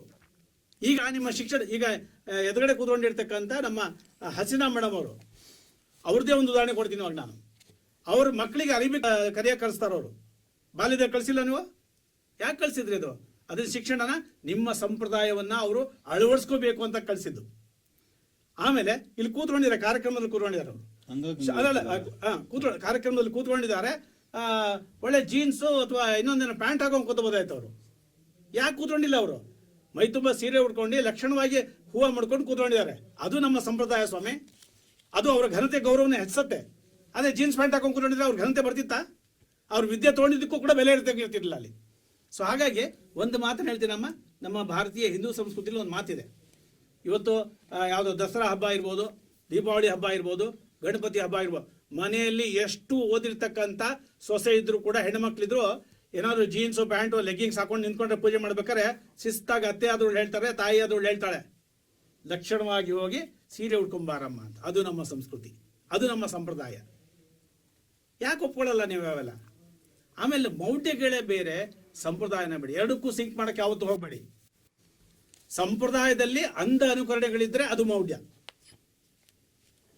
ನಾನು ಅಂಧ ಅನುಕರಣೆ ಇರ್ತಕ್ಕಂಥ ಸಂಪ್ರದಾಯಗಳ ಬಗ್ಗೆ ಮಾತಾಡ್ತಾನೆ ಇಲ್ಲ, ಸತ್ಸಂಪ್ರದಾಯಗಳ ಬಗ್ಗೆ ಮಾತಾಡ್ತಾ ಇದ್ದೀನಿ. ಇವತ್ತು ನಿಮ್ಮ ಶಿಕ್ಷಣ ಯಾವ ಮಟ್ಟಿಗೆ ಮಾಡಿದೆ ಅಂತಂದ್ರೆ, ನಮ್ಮ ಸಂಪ್ರದಾಯಗಳನ್ನೆಲ್ಲ ಧಿಕ್ಕರಿಸೋ ಮಟ್ಟಿಗೆ ನಿಮ್ಮ ವಿದ್ಯಾರ್ಥಿಗಳನ್ನ ಬೆಳೆಸ್ತಾ ಇದೆ. ಮನೇಲಿ ಕೂತ್ಕೊಂಡು ಬಂದಿರ್ತಕ್ಕಂಥ ಗುರು ಹಿರಿಯರಿಗೆ ವೆಲ್ಕಮ್ ಮಾಡೋದಿರ್ಲಿ, ನಮಸ್ಕಾರ ಮಾಡೋದಿರ್ಲಿ, ಕೂತ್ಕೊಳ್ಳಿ ಅಣ್ಣ ಕೂತ್ಕೊಳ್ಳಿ ಅಪ್ಪ ಅಂತ ಹೇಳುವಂತ ಮನೋಭಾವ ಇಲ್ಲ ನಿಮ್ಮಲ್ಲಿ. ಮೊಬೈಲ್ ಇಟ್ಕೊಂಡ್ಬಿಟ್ಟಿರ್ತಾರೆ ಯಾರಾದ್ರೂ. ಇವಾಗ ನಾನೇ ಹೇಳ್ತಿರಲ್ಲ, ನಮ್ಮ ಸ್ನೇಹಿತರ ಮನೇಲಿ ನೋಡಿರ್ತಕ್ಕಂಥ ಒಂದು ಘಟನೆ. ಮನೆಗೆ ಬಂದಿರ್ತಕ್ಕಂಥ, ನಾನು ಮನೆಗೆ ಹೋದೆ. ಎಲ್ಲಪ್ಪ ನಿಮ್ಮ ತಂದೆ ಇದ್ದಾರೇನಪ್ಪ ಅಂತ ಕೇಳಿದೆ. ನನ್ನ ಸ್ನೇಹಿತನ ಕೇಳ್ತಾ ಇರೋದು. ಅವನು ಕಾಲ ಮೇಲೆ ಕಾಲಕ್ಕೆ ಅವ್ನು ಕೂತ್ಕೊಂಡು ಮೊಬೈಲ್ ನೋಡ್ತಾ ಕೊಂಡೆ, ಅಪ್ಪ ಯಾರೋ ಕರೆಯಕ್ಕೆ ಬಂದಿರ ನಿಂಗೆ? ದೊಡ್ಡವ್ರು ಬಂದಿದ್ದಾರೆ, ಓದಿದ್ದಾನೆ, ಡಬಲ್ ಡಿಗ್ರಿ ಮಾಡಿದ್ದಾನೆ, ಏನು ಪ್ರಯೋಜನ ಆಯಿತು? ನಿಮ್ಮ ಶಿಕ್ಷಣ ಅವರಿಗೆ ನಮ್ಮ ಸಂಪ್ರದಾಯವನ್ನು ಕಲಿಸ್ತೇನ್ರಿ? ಮೌಢ್ಯವನ್ನ ನಿವಾರಣೆ ಮಾಡಕ್ಕೆ ಬೆಳೆಸ್ತೇನ್ರಿ ಅವರಿಗೆ? ಸಂಪ್ರದಾಯದ ನಿಮ್ಮ ಶಿಕ್ಷಣ ಈ ತರದ ಮೌಢ್ಯಗಳನ್ನ ನಿವಾರಣೆ ಮಾಡೋದಕ್ಕೆ ಬೆಳೆಸ್ತಾ ಅವರಿಗೆ? ಆಯ್ತು, ಬೇಡ. ಇನ್ನೊಂದು ಹೇಳ್ತೀನಿ.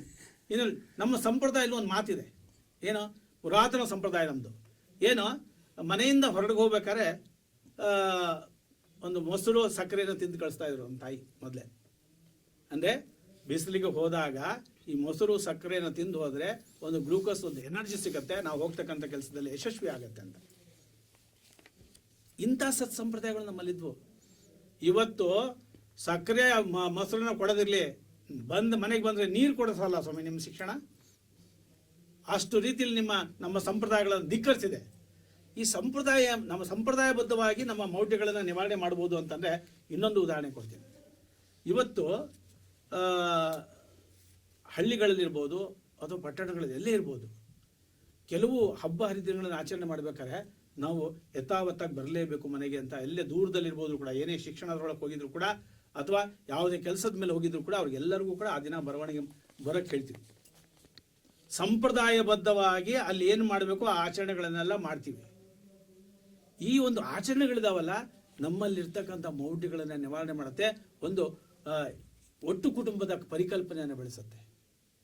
ಇದು ನಮ್ಮ ಸಂಪ್ರದಾಯನ ಉಳಿಸ್ಕೊಂಡು ಹೋಗ್ತಕ್ಕಂಥದ್ದು, ಮೌಢ್ಯನ ನಿವಾರಣೆ ಮಾಡ್ತಕ್ಕಂಥ ವಿಚಾರ. ಅದು ಶಿಕ್ಷಣದ ನಾವು ಪ್ರಾಕ್ಟಿಕಲ್ ಆಗಿ ಕಲಿಸ್ತೀವಿ. ಇಲ್ಲಿ ನಾವು ಪ್ರಾಕ್ಟಿಕಲ್ ಆಗಿ ಕಲಿಸ್ತೀವಿ, ಪುಸ್ತಕದ ಬದನೆಕಾಯಿ ಕಲಿಸಲ್ಲ. ಇಲ್ಲಿ ಸಂಪ್ರದಾಯಗಳು ಅದನ್ನ ಕುಟುಂಬದಲ್ಲಿ ಮಾಡೋದ್ರಿಂದ ಪ್ರಾಕ್ಟಿಕಲ್ ಆಗಿ ಮೌಢ್ಯಗಳನ್ನ ಮಾಡಬೇಡ ನೀನು, ನಮ್ಮ ಸದ್ವಿಚಾರಗಳನ್ನ ಅಳವಡಿಸ್ಕೋ ಅಂತ ಹೇಳಿ ನಮ್ಮ ಮಕ್ಕಳಿಗೆ ಬೆಳೆಸ್ತಕ್ಕಂಥ ಪರಿಯದು.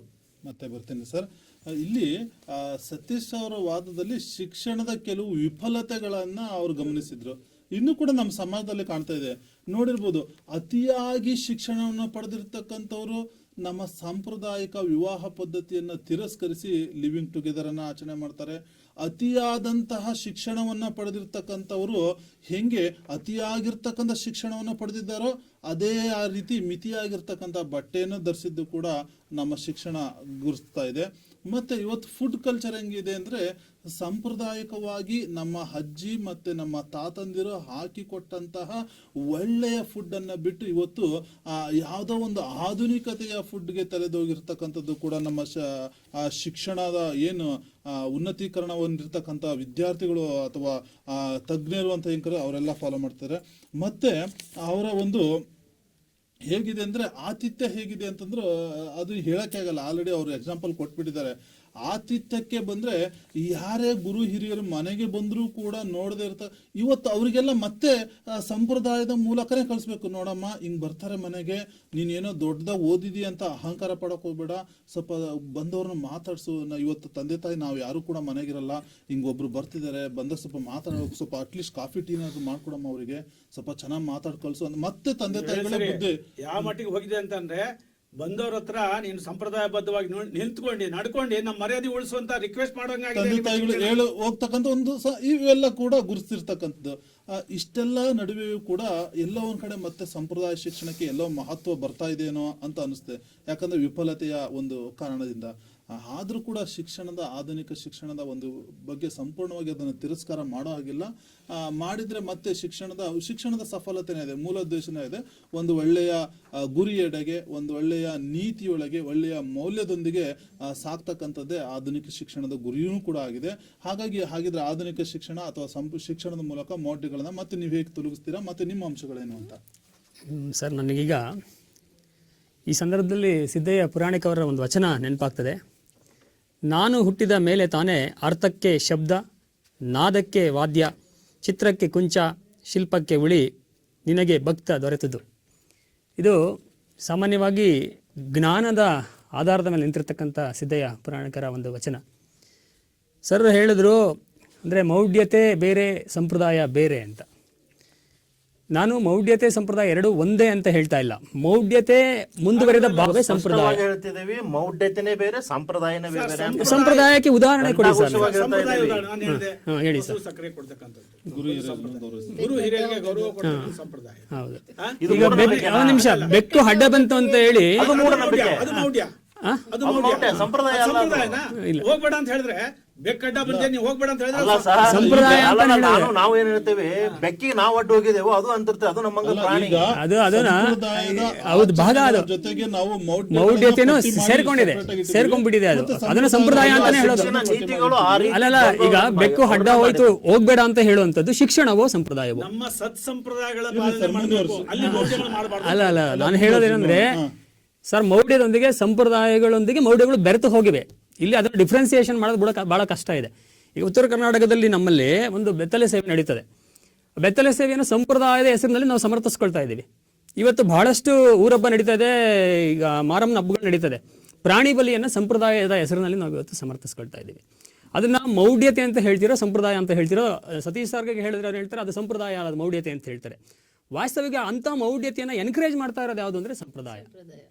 ಅರ್ಥ ಆಗ್ತದೆ ಸರ್? ಈಗ ಒಂದು ಹೆಣ್ಣನ್ನು ಶೋಷಣೆ ಮಾಡುವಂತ ಒಂದು ದೇವದಾಸಿ ಪದ್ಧತಿ ಇರ್ಬೋದು, ಒಂದು ಪ್ರಾಣಿ ಬಲಿಯ ಪದ್ಧತಿ ಇರ್ಬೋದು, ಅದನ್ನ ಯಾವುದರ ಹೆಸರಿನಲ್ಲಿ ಸಮರ್ಥಿಸ್ತಾ ಇದೀವಿ? ಶಿಕ್ಷಣದ ಹೆಸರಿನಲ್ಲಿ ಸಮರ್ಥಿಸ್ತಾ ಇದೀವಿ, ನಾವು ಸಂಪ್ರದಾಯದ ಹೆಸರಿನಲ್ಲಿ ಸಮರ್ಥಿಸ್ತಾ ಇದೀವಿ. ಅಂದ್ರೆ ನಮ್ಮ ಸಂಪ್ರದಾಯ ಹೇಳ್ಕೊಟ್ಟಿದೆ ಅವತ್ತಿಂದ, ಹಾಗಾಗಿ ಇದನ್ನು ನಾವು ಫಾಲೋ ಮಾಡ್ಕೊಂಡು ಹೋಗ್ತಾ ಇದೀವಿ.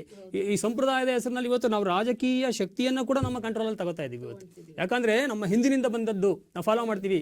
ಯುಗಾದಿ ಹಬ್ಬದಲ್ಲಿ ನಾವು ದುಡ್ಡಾಟ ಆಡಬೇಕು, ಯಾಕಂದ್ರೆ ಸಂಪ್ರದಾಯದಿಂದ ಬದ್ಧವಾಗೋದು ಬಂದಿದೆ, ನಾವು ಗ್ಯಾಂಬ್ಲಿಂಗ್ ಮಾಡ್ತೀವಿ. ಇದನ್ನ ನಾನು ಅಲ್ಲ ಅಲ್ಲ ಯುಗಾದಿ ಬಹಳಷ್ಟು ಹಬ್ಬದಲ್ಲಿ ದುಡ್ಡಾಟ ಆಡಬೇಕು ಅನ್ನೋ ಸಂಪ್ರದಾಯ ಅಲ್ಲ ಅದು. ಅಲ್ಲಲ್ಲ ಸಂಪ್ರದಾಯದಿಂದ ಬಂದಿದೆ ನಾವು ಮಾಡ್ಕೊಂಡಿರ್ತಕ್ಕಂಥ ಬಂದಿದೆ ವಿಚಾರ ಅದು. ಬಂದಿದೆ ಅಲ್ಲಲ್ಲ ಅದನ್ನು ಸಂಪ್ರದಾಯನೇ. ನಾವು ಶಿಕ್ಷಣ ಸಂಸ್ಕಾರದ- ಒಂದವರು. ಅಲ್ಲಲ್ಲ ಈಗಿನ ಶಿಕ್ಷಣ ಹೌದು, ಬಹಳಷ್ಟು ಮಟ್ಟಿಗೆ ಸಂಪ್ರದಾಯದ ಹೆಸರಿನಲ್ಲಿ ಇಂಥ ಬಹಳಷ್ಟು ಶೋಷಣೆಗಳನ್ನ ಸಮರ್ಥನೆ ಮಾಡ್ಕೊಂಡು ಬಂದಿದ್ದೀವಿ ಸಾಧ್ಯನೇ ನಾವು. ಇಲ್ಲ ಸರ್. ಇಂಥದನ್ನು ತೆಗೆದಾಕಿರೋದು ಯಾವುದು ಅಂದ್ರೆ ಶಿಕ್ಷಣ. ಇವತ್ತೇನಾದರೂ ನಾವು ಅದು ಕೆಟ್ಟದ್ದು, ಅದು ಮೌಢ್ಯ, ಅದನ್ನ ಆಚರಣೆ ಮಾಡಬಾರ್ದು, ವೈಚಾರಿಕವಾಗಿ ನಾವು ಚಿಂತನೆ ಮಾಡಬೇಕು, ವೈಜ್ಞಾನಿಕವಾಗಿ ಆಲೋಚನೆ ಮಾಡಬೇಕು ಅನ್ನುವಂತಹ ಜ್ಞಾನದ ಬೆಳಕು ನಮ್ಮ ಮೇಲೆ ಬಿದ್ದಿದೆ ಅಂದ್ರೆ ಅದಕ್ಕೆ ಶಿಕ್ಷಣ ಕಾರಣ. ಹಾಗಾಗಿ ಈ ಮೌಢ್ಯತೆಯನ್ನ ಎನ್ಕರೇಜ್ ಮಾಡ್ತಿರೋದೇ ಸಂಪ್ರದಾಯ. ಹಾಗಾಗಿ ಸಂಪ್ರದಾಯದಿಂದ ನಾವು ಮಡಿತೆ ಹೋಗ್ಲಾಡಿಸ್ಲಿಕ್ಕೆ ಸಾಧ್ಯ ಆಗ್ತದೆ.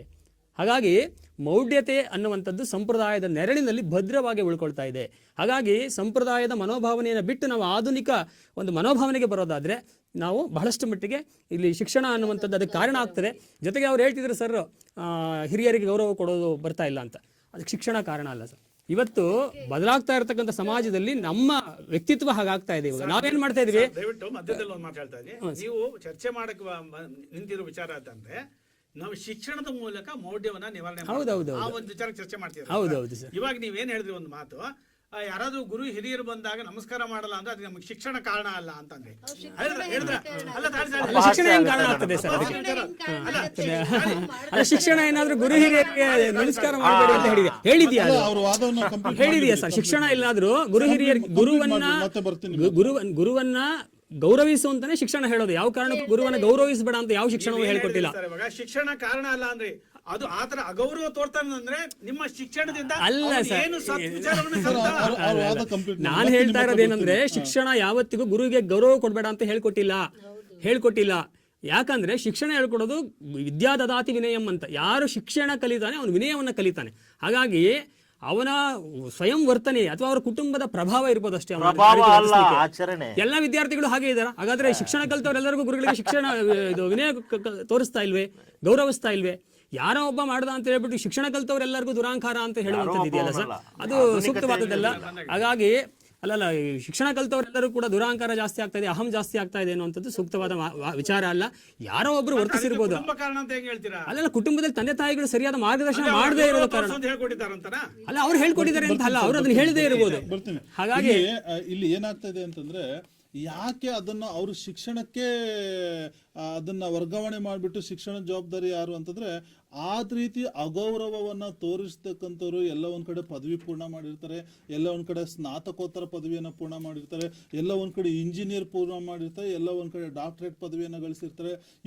ಇವರಲ್ಲೇ ಇಂಥ ಲಕ್ಷಣಗಳು ಕಂಡು ಬರ್ತಾ ಇರೋದ್ರಿಂದ ಅದು ಸಹಜವಾಗಿ ಶಿಕ್ಷಣಕ್ಕೆ ವರ್ಗಾವಣೆಗೊಂಡಿದೆ ಅಂತ. ಯಾಕಂದ್ರೆ ನಾವು ಸಮಾಜದಲ್ಲಿ ಗುರುಸ್ತಕ್ಕಂಥ ಅಂಥವ್ರನ್ನೇ.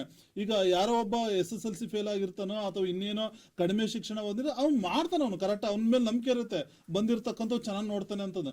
ನಾವು ಯಾರಿಗೆ ಹೆಚ್ಚು ಒಂದು ಜಾಗೃತಗೊಳಿಸಬೇಕು ಅಂದ್ರೆ ಇಂಥ ವ್ಯಕ್ತಿಗಳನ್ನ, ಇಂಜಿನಿಯರ್ ಪಡೆದಿರ್ತಕ್ಕಂಥವ್ರು, ಸ್ನಾತಕೋತ್ತರ ಪದವಿಯನ್ನು ಪಡ್ಕೊಂಡು ಉನ್ನತ ಶಿಕ್ಷಣವನ್ನು ಪಡೆದಿದ್ರು, ಇವರಲ್ಲಿ ಇಂಥ ಕೊರತೆಗಳು ಇತ್ತೀಚಿನ ದಿನಗಳಲ್ಲಿ ಕಂಡು ಬರ್ತಾ ಇದೆ, ಅವರಿಗೆ ನಮ್ಮ ಸಂಪ್ರದಾಯ ಕಂಡು ಬರ್ತಾ ಇದೆ ಅಂತಕ್ಕಂಥ ಒಂದು ಉದಾಹರಣೆಗಳಿಂದ. ಯಾಕಂದ್ರೆ ಅವ್ರು ಪಡೆದಿರ್ತಕ್ಕಂಥವ್ರು ಇದನ್ನ ಆಚರಣೆ ಮಾಡೋದ್ರಿಂದ ಅದನ್ನು ಸಂಪೂರ್ಣವಾಗಿ ಶಿಕ್ಷಣಕ್ಕೆ ವರ್ಗಾಯಿಸಿರಬಹುದು. ಹಂಗಂತ ಸಂಪೂರ್ಣವಾಗಿ ಶಿಕ್ಷಣದೇ ಜವಾಬ್ದಾರಿ ಶಿಕ್ಷಣ ಹೇಳ್ಕೊಡುತ್ತೆ, ವಿನಯನ್ನ ಕಲಿಸುತ್ತೆ, ಇಲ್ಲ ಅಂತಂದಲ್ಲ. ಎಲ್ಲ ಒಂದ್ ಕಡೆ ಸಮಾಜ ಮತ್ತೆ ತಪ್ಪು ದಾರಿನ ಮತ್ತೆ ಇಂಥವ್ರನ್ನೆಲ್ಲ ಹೇಳ್ಕೊಂಬಂದ್ಬಿಟ್ಟು ನೀವು ಇಂಜಿನಿಯರ್ ಓದ್ಲಿ ಅಥವಾ ಡಾಕ್ಟರೇಟ್ ಹೋಗ್ಲಿ ಇನ್ಯಾರು ಹೇಳ್ಕೊಂಬಂದ್ಬಿಟ್ಟು, ನೋಡಪ್ಪ ನೀನ್ ನಮ್ಮ ಮನೆಯ ಗೌರವ ಘನತೆಯನ್ನು ಕಾಪಾಡು, ನೀನು ಏನೇ ಓದಿದ್ರು ಪರವಾಗಿಲ್ಲ, ನೀನು ಓದು, ಒಕ್ಕಾಲು ಬುದ್ಧಿ ಮುಕ್ಕಾಲು ಅದನ್ನ ಇಲ್ಲಿ ತೋರಿಸು, ನಮ್ಮ ಗೌರವನಗೊಳಿಸು, ನಮ್ಮ ಹಿರಿಯರು ಪೂರ್ವಜರು ಮಾಡಿರ್ತಕ್ಕಂಥ ಮನೆತನದ ಗೌರವವನ್ನು ಉಳಿಸು ಅಂತಕ್ಕಂಥ ಮಾತನ್ನು ಕೂಡ ಬರುತ್ತೆ. ಹಾಗಾಗಿ ಎಲ್ಲ ಒಂದ್ ಕಡೆ ಮತ್ತೆ ಸಂಪ್ರದಾಯಕ್ಕೆ ಬಂದಾಗ ನಮ್ಮ ರೇವಣ್ ಸಿದ್ದೇಶ್ ಅವರು ಏನ್ ಹೇಳ್ತಾರೆ ಅಂತ ಸರ್, ನಮ್ಮ ಪಾಲಕ್ ಸರ್ ಹೇಳಾಕತ್ತಾರ, ಒಳ್ಳೇದಾಗಿ 100 ಮಾರ್ಕ್ಸ್ ತೊಗೊಂಡ್ರು ಅದಕ್ಕೆ ಶಿಕ್ಷಣ ಕಾರಣ, ಅದೇ ವಿದ್ಯಾರ್ಥಿ ಫೇಲ್ ಆದ್ರೆ ಅವ್ರ ಅಪ್ಪ ಅವ್ವ ಕಾರಣ. ಎಲ್ಲಿಗೆ ಬಂತು ಶಿಕ್ಷಣದ ವ್ಯವಸ್ಥೆ? 100 ಮಾರ್ಕ್ಸ್ ತೊಗೊಂಡ್ರೆ ನಾವು ನಾವು ನಾವು ಅಂತ ಬರ್ತೇವೆ, ಅದೇ ಮಗು ಫೇಲ್ ಆದ್ರೆ ಆದ್ರೆ ನಮ್ಮ ಸಂಪ್ರದಾಯ ಏನು ಕಲಿಸಿ ಕೊಡುತ್ತೆ ಅಂದ್ರೆ, ನೀ ಪಾಸ್ ಆಗು ಫೇಲ್ ಆಗು ಮನೆಗೆ ಮಗನಾಗು. ಈ ಶಿಕ್ಷಣ ಅವ್ರು ಹೇಳಿದಾಗ ನನಗೆ ಅದೇ ಆಯ್ತು. ಅಂದರೆ 100 ಮಾರ್ಕ್ಸ್ ತೊಗೊಂಡ್ರೆ ನಮ್ಮ ಶಿಕ್ಷಣನೇ ಕಾರಣ, ಅದೇ ಮಗು ಒಂದು ಏನಾದರೂ ಫೇಲ್ ಆದರೆ ಇನ್ನು ಅದಕ್ಕೆ ಅದೊಂದು ಅವ್ರ ಮಾತು ಅಲ್ಲೇ ಬಂತು. ಅದಕ್ಕೆ ಮೊದಲಿಗೆ ನಮ್ಮ ಸತೀಶ್ ಸರ್ ಹೇಳಿದರು, ಈ ಪುಸ್ತಕದ ಬದನೆಕಾಯಿ ತಿನ್ನೋಕ್ಕಲ್ಲ ಅಂತ. ಅದು ಹೇಳಕ್ಕೆ ಚಂದ, ಅದು ಆಚರಣೆಗೆ ಅಲ್ಲ. ಇದೇನಾಗಿದೆ ಸರ್, 1832 ಇಸ್ವಿಯಲ್ಲಿ ಒಬ್ಬ ಅಮೇರಿಕದ ಕೆಂಪು ನಾಯಿ ಅಂತಲೇ ಕರಿತೀನಿ, ಲಾರ್ಡ್ ಮೆಕಾಲೆ ಅನ್ನೋವ ಬಂದ. ಆ ಲಾರ್ಡ್ ಮೆಕಾಲೆ ಬಂದು ನಮ್ಮ ದೇಶವನ್ನು ಪರ್ಯಟನೆ ಮಾಡಿದ, ಸುತ್ತದ ನಮ್ಮ ದೇಶನ ದೇಶ ಸುತ್ತಿದ ಮೇಲೆ ಸರ್ ಅವನಿಗೆ ನಮ್ಮ ದೇಶ ಹಿಡಿಸಿಬಿಡ್ತು. ಅಲ್ಲಿ ಹೋಗಕ್ಕೆ ಮನಸ್ಸೇ ಬರಲಿಲ್ಲ. ಎಲ್ಲ ಇದೆ ಇಲ್ಲಿ. ಅವ್ನಿಗೆ ಎಷ್ಟು ಹಿಡಿಸ್ತಂತಂದರೆ ನಮ್ಮ ದೇಶದಲ್ಲಿ ಎಲ್ಲ ಸಂಪತ್ತಿದೆ. ಫೋನ್ ಮಾಡಿದ್ರೆ ಅವರಪ್ಪಗೆ, ಅಪ್ಪ ನಾ ಇಡೀ ಭಾರತ ದೇಶಕ್ಕೆ ಬಂದೀನಿ, ಇಲ್ಲಿ ನನಗೆ ಒಂದು ಪತ್ರನೂ ಬರೀತಾನವ, ಇಲ್ಲೇ ಭಿಕ್ಷುಕರಿಲ್ಲ, ಭ್ರಷ್ಟಾಚಾರ ಇಲ್ಲ, ಈ ಭಾರತ ದೇಶ ಕಳ್ಳಿಲ್ಲ, ನನಗಿಲ್ಲಿ ಭಾಳ ಹಿಡಿಸ್ತು ಅಂತ ಬರೀತಾನೆ. ಆ ಮೆಕಾಲೆ ಅನ್ನೋ ನಾಯಿ ಏನು ಮಾಡಿಬಿಡ್ತಾನೆ ಸರ್, ಇವರು ಹಿಂಗೆ ಇರೋಕ್ಕೆ ಕಾರಣ ಏನು ಅಂತ ನೋಡಿದ. 2 ಕಾರಣನ ಅವ ಹಿಡ್ಕೊಂಡ. ಒಂದು ಶಿಕ್ಷಣ ಮತ್ತು ಕೃಷಿ. ಆ ಶಿಕ್ಷಣ ಮತ್ತು ಕೃಷಿ ಅಂತ ಹಿಡ್ಕೊಂಡಾಗ ಅವಾಗ ಅವರಪ್ಪ ಫೋನ್ ಮಾಡ್ತಾನಪ್ಪ, ನಾನು ಇಲ್ಲೊಂದು ಶಿಕ್ಷಣ ನೀತಿ ತೊಗೊಂಬರ್ತೀನಿ, ಒಂದು 20-30 ವರ್ಷ ನಾವು ಇಲ್ಲಿ ಸೆಟ್ಲ್ ಆಗಿಬಿಟ್ವಿ ಅಂತಂದರೆ ನಮ್ಮದು ಜೀವನ ಸಾರ್ಥಕನ ಅಂದ್ರನ ಅಲ್ಲಿಂದ ಬಂದ್ರೆ ಅವ್ರಿಗೆ ಅರಿವಾಯ್ತು ಭಾರತ ದೇಶಕ್ಕೆ ನಾವು ಹೋಗಿಬಿಟ್ವಿ ಅಂದರೆ ಅದ್ರ ಬಿಸ್ನೆಸ್ ಮಾಡೋಕ್ಕೆ ಬಂದರು, ನಮ್ಮ ಕೊಳ್ಳೆ ಹೊಡೆಯೋಕ್ಕೆ ಬಂದರು. ಅದು ನಮ್ಮ ಭಾರತೀಯರಿಗೆ ಅರ್ಥ ಆಗಲಿಲ್ಲ. ಅದಕ್ಕಿಂತ ಮುಂಚೆ ಅದೇ 1832ನೇ ಇಸ್ವಿಯಲ್ಲಿ ಏನಿತ್ತು ಅಂದರೆ ಬಂಗಾಲ ಇನ್ನೂ ನಮ್ಮ ಬದಲಾವಣೆ ಆಗಿರಲಿಲ್ಲ. ಆ ಕಾಲದಲ್ಲಿ 30,000ಕ್ಕಿಂತ ಹೆಚ್ಚು ಬರೀ ಬಂಗಾಲದಲ್ಲಿ ಗುರುಕುಲಗಳಿದ್ವು. ಇನ್ನು ಭಾರತ ದೇಶದಲ್ಲಿ ಎಷ್ಟಿದ್ವು ಒಂದು ಲೆಕ್ಕ ಹಾಕೋಬೇಕಷ್ಟೆ. ಆ ಮೆಕಾಲೆ ಅನ್ನೋನು ಬಂದು ಇಲ್ಲಿ ಆ ಶಿಕ್ಷಣ ನೀತಿ ತಂದ. ಅವನು ಏನು ಮಾಡಿಸಿದ, ಇವ್ರನ್ನ ಹೆಂಗೆ ಹೊಡಿಬೇಕು, ಇವ್ರನ್ನ ಹೆಂಗೆ ಆಳಬೇಕು, ಒಬ್ಬರನ್ನೊಬ್ಬರು ಚಿನ್ನಚಿದ್ರಿ. ಅಪ್ಪ ನಾನು ಇಲ್ಲಿ ಕಾಲೇಜು ಸ್ಕೂಲ್ ಪ್ರಾರಂಭ ಮಾಡ್ತೀನಿ, ಶಿಕ್ಷಣ ಕ್ರಾಂತಿ ಸ್ಟಾರ್ಟ್ ಮಾಡ್ತೀನಿ, ಒಂದು 20-30 ವರ್ಷ ನಾವು ಇಲ್ಲಿದ್ವಿ ಅಂದರೆ ನಾವು ಬ್ರಿಟಿಷರು ಇವ್ರನ್ನ ಹೆಂಗೆ ಬೇಕಾದಂಗೆ ಆಟ ಆಡಿಸ್ಬೋದು ಅಂತ ಅವಾಗ ಅವ್ರು ಪ್ಲ್ಯಾನ್ ಮಾಡಿಕೊಂಡ್ರು. ಆ ನೀತಿ ಇವತ್ತು, ಆ ಶಿಕ್ಷಣ ಪದ್ಧತಿ ಅವಾಗಲೇ ಅವ ಪ್ಲ್ಯಾನ್ ಮಾಡಿದ್ನಲ್ಲ 1832 ಇವತ್ತು ನಾವು ಯಾವ ಕಾಲಘಟ್ಟದಲ್ಲಿದ್ದೀವಿ ಅದೇ ಅವನು ಅವಾಗ ಪ್ಲ್ಯಾನ್ ಮಾಡಿದ್ದ. ಅರ್ಧ ಜನ ಇತ್ಲಾಗ ಪಾಶ್ಚಾತ್ಯ ರಾಷ್ಟ್ರಗಳ ಜ್ಞಾನನೂ ಗೊತ್ತಾಗಲ್ಲ, ಇತ್ಲಾಗ ಅರ್ಧ ಜನ ಭಾರತೀಯರು ಆಗಂಗಿಲ್ಲ, ಇವ್ರನ್ನ ನಾವು ಆಳ್ಬೋದು ಅಂತ ಪ್ಲ್ಯಾನ್ ಮಾಡ್ಕೊಂಬಂದ. ಇವತ್ತು ಹಿಂಗಾಗಿ ಅವರ ಶಿಕ್ಷಣ ಪದ್ಧತಿಯಲ್ಲಿ ಇದ್ದು ನಾವು ಒದ್ದಾಡ್ತಿದ್ದೀವಿ. ಅವರ ಶಿಕ್ಷಣ ಪದ್ಧತಿಗಳು ಗುರುಕುಲಗಳನ್ನು ಆಧರಿಸಿಕೊಂಡೇ ನಿಮ್ಮ ಶಿಕ್ಷಣ ಪದ್ಧತಿಗಳಿರೋದು. ನಿಮ್ಮ ಶಿಕ್ಷಣ ಪದ್ಧತಿ ಬಂದಲ್ಲಿಂದ ನಿಮ್ಮ ಮೌಢ್ಯತೆಯನ್ನು ಹೋಗಲಾಡ್ಸೋಕ್ಕೆ ಸಾಧ್ಯನೇ ಇಲ್ಲ ರೀ. ಈ ಶಿಕ್ಷಣ ಬಂದಿರೋದು ಎಲ್ಲಿಂದ? ಗುರುಕುಲಿಂದ ಬಂದಿದ್ದು. ಗುರುಕುಲ ಅದನ್ನು ಆಚರಣೆ ತಂದಿದ್ದು, ಅದೇ ಸಂಪ್ರದಾಯ ಅಂತ ನಾವು ಹೇಳ್ತಾ ಇರೋದು. ನಾವು ಶಿಕ್ಷಣದಿಂದಲೇ ನಾವು ಮೌಢ್ಯತೆಯನ್ನು, ನೀವು ಕುರಿ ಕಡಿತೀರಾ, ಕಡಿ ಬಿಡು, ಅದು ದೇವ್ರು ತಿನ್ನುತ್ತಾ, ನಿಮಗೆ ತಿನ್ನಂಗಾಗಿರುತ್ತೆ, ನೀವು ಕಡ್ಕೊತೀರಿ. ಅದನ್ನು ನಾವು ಹೇಳ್ತಿರೋದು ಅದನ್ನೇ. ನಾವು ಮೂಢನಂಬಿಕೆಗೆ ನಮ್ಮ ಸಂಪ್ರದಾಯ ಹೋಲಿಸ್ಬೇಡಿ. ಇವತ್ತು ನಿಮಗೆ ನಿಮ್ಮ ಮನೆಯ ಆಚರಣೆ ಯಾವುದೇ ಧರ್ಮ ಇರಲಿ, ಸರ್ವ ಜನಾಂಗದ ಶಾಂತಿಯ ತೋಟ ನಮ್ಮ ದೇಶ. ನಿಮ್ಮ ಜನಾಂಗಕ್ಕೆ ನಿಮ್ಮ ಏನು ಬೇಕೋ ಅದನ್ನು ನಮ್ಮ ದೇಶ ಮಾಡಿಕೊಳ್ಳುತ್ತೆ, ಅವರವರ ಧರ್ಮಕ್ಕೆ ಸಂಬಂಧಪಟ್ಟಿದ್ದಾಗಿ. ಅದು ಕೂಡ ಸಂಪ್ರದಾಯನೇ. ಈಗ ನಾವು ಹಿಂದೂಗಳು ದೇವರಂತ ಮೂರ್ತಿ ಕೈ ಮುಗಿತೀವಿ, ಅದು ನಮ್ಮ ನಂಬಿಕೆ. ಇಸ್ಲಾಂದವರು ಗೋಡೆಗೆ ಮುಗಿತಾರೆ. ಅವರವರ ಆಚರಣೆಗಳು ಅವು.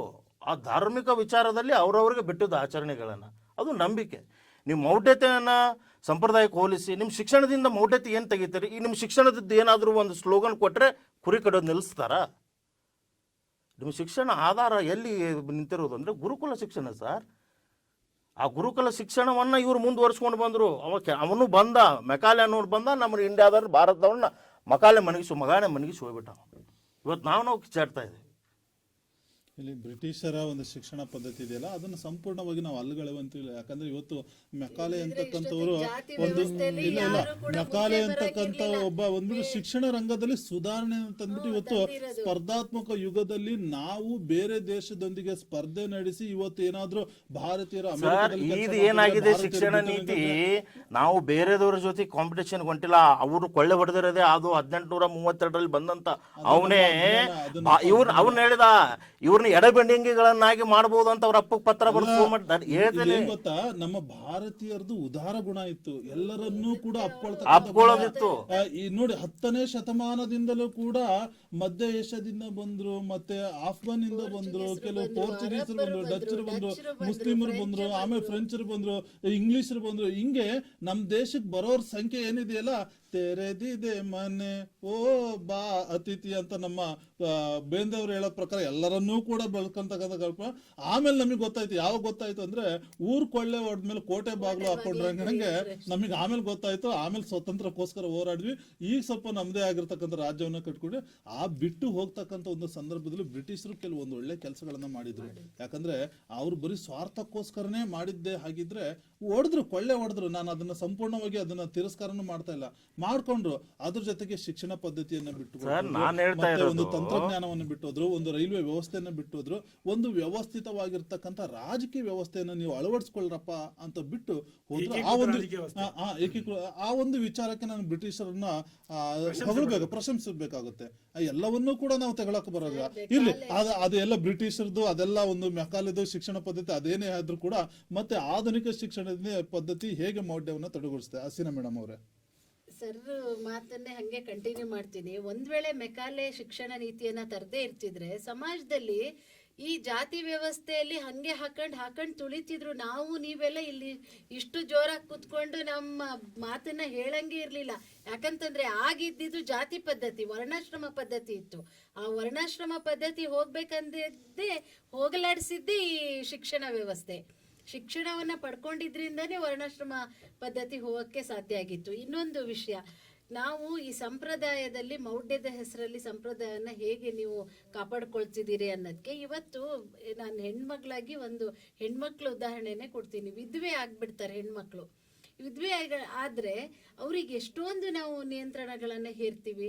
ಹೆಣ್ಮಕ್ಳಿಗೆ ಯಾವ ರೀತಿಯಾದಂತಹ ಸ್ವಾತಂತ್ರ್ಯವನ್ನು ಕೊಡ್ತೀವಿ. ಸಂಪ್ರದಾಯದ ಹೆಸರಲ್ಲಿ ನೀವು ಅದ್ ಮಾಡಬಾರ್ದು, ಇದ್ ಮಾಡಬಾರ್ದು, ಹೀಗೆ ಇರಬೇಕು, ಹಾಗೆ ಇರಬೇಕು ಅಂತೇಳಿ ನಾವು ನಿಬಂಧನೆಗಳನ್ನ ಹಾಕ್ತೀವ ಇಲ್ವಾ? ಇದು ಸಂಪ್ರದಾಯದ ಹೆಸರಲ್ಲಿ ಮೌಢ್ಯತೆಗಳನ್ನ ಜಾಸ್ತಿ ಹೆಚ್ಚು ಮಾಡೋದು. ಇನ್ನೊಂದು, ಮೌಢ್ಯತೆಗಳನ್ನ ಹೆಚ್ಚು ಮಾಡಕ್ಕೆ ಇತ್ತೀಚೆಗೆ ಕಾಣ್ತಿರುವಂತಹ ಕೆಲವೊಂದು ಉದಾಹರಣೆಗಳನ್ನ ನಾನು ಹೇಳ್ತೀನಿ ಇಲ್ಲಿ. ಒಂದು ಮಾನಸಿಕ ಸಮಸ್ಯೆ ಇರುತ್ತೆ ಒಂದು ವ್ಯಕ್ತಿಗೆ. ದೇವ್ರು ಬಂದಿದ್ದಾರೆ ಅಂಥೇಳಿ ಎಷ್ಟು ಹೊಡಿಯಲ್ಲ, ಬಡಿಯಲ್ಲ. ಅವನು ನನ್ಗೆ ಗೊತ್ತಿರೋ ಹಾಗೆ ಒಬ್ಬರಿಗೆ ಮಾನಸಿಕವಾಗಿ ಅವನು ಸ್ವಲ್ಪ ಡಿಸ್ಟರ್ಬ್ ಆಗಿದ್ದ. ಅವನು ಒಂದೊಂದು ಗಳಿಗೆಗೆ ಒಂದೊಂದು ಥರ ಆಡೋದು ನೋಡಿ ಎಲ್ಲ ಊರ ಜನ ಅಕ್ಕಪಕ್ಕದವರೆಲ್ಲ ಬಂದರು. ಇವ್ರ ಮೈ ಮೇಲೆ ಚೌಡಮ್ಮ ಬಂದಿದೆ, ಭೂತಪ್ಪ ಬಂದಿದೆ ಅಂಥೇಳಿ ಇವ್ರ ಹತ್ರ ಕರ್ಸ್ಕೊಂಡು ಬಂದು ಅಮಾಸೆಗೆ ಪೂಜೆ ಮಾಡಿಸೋದು, ಹುಣ್ಮೆಗೆ ಪೂಜೆ ಮಾಡಿಸೋದು, ಹೊಡಿಯೋದು ಬಡಿಯೋದು ಮಾಡಿ ಕೊನೆಗೂ ಅವನು ಸಮಸ್ಯೆ ಏನು ಅಂತ ಡಾಕ್ಟರ್ ಹತ್ರ ಹೋದ್ರೂ ಅವರಿಗೆ ಆ ಸಮಸ್ಯೆಯನ್ನ ಕಂಡಿಡಿಯಕ್ಕಾಗಿಲ್ಲ. ಆ ಹೊಡೆತ ತಿಂದೇ ಸತ್ತೋಗ್ಬಿಟ್ಟ. ಇಂತಹ ಎಷ್ಟು ಉದಾಹರಣೆಗಳಿಲ್ಲ.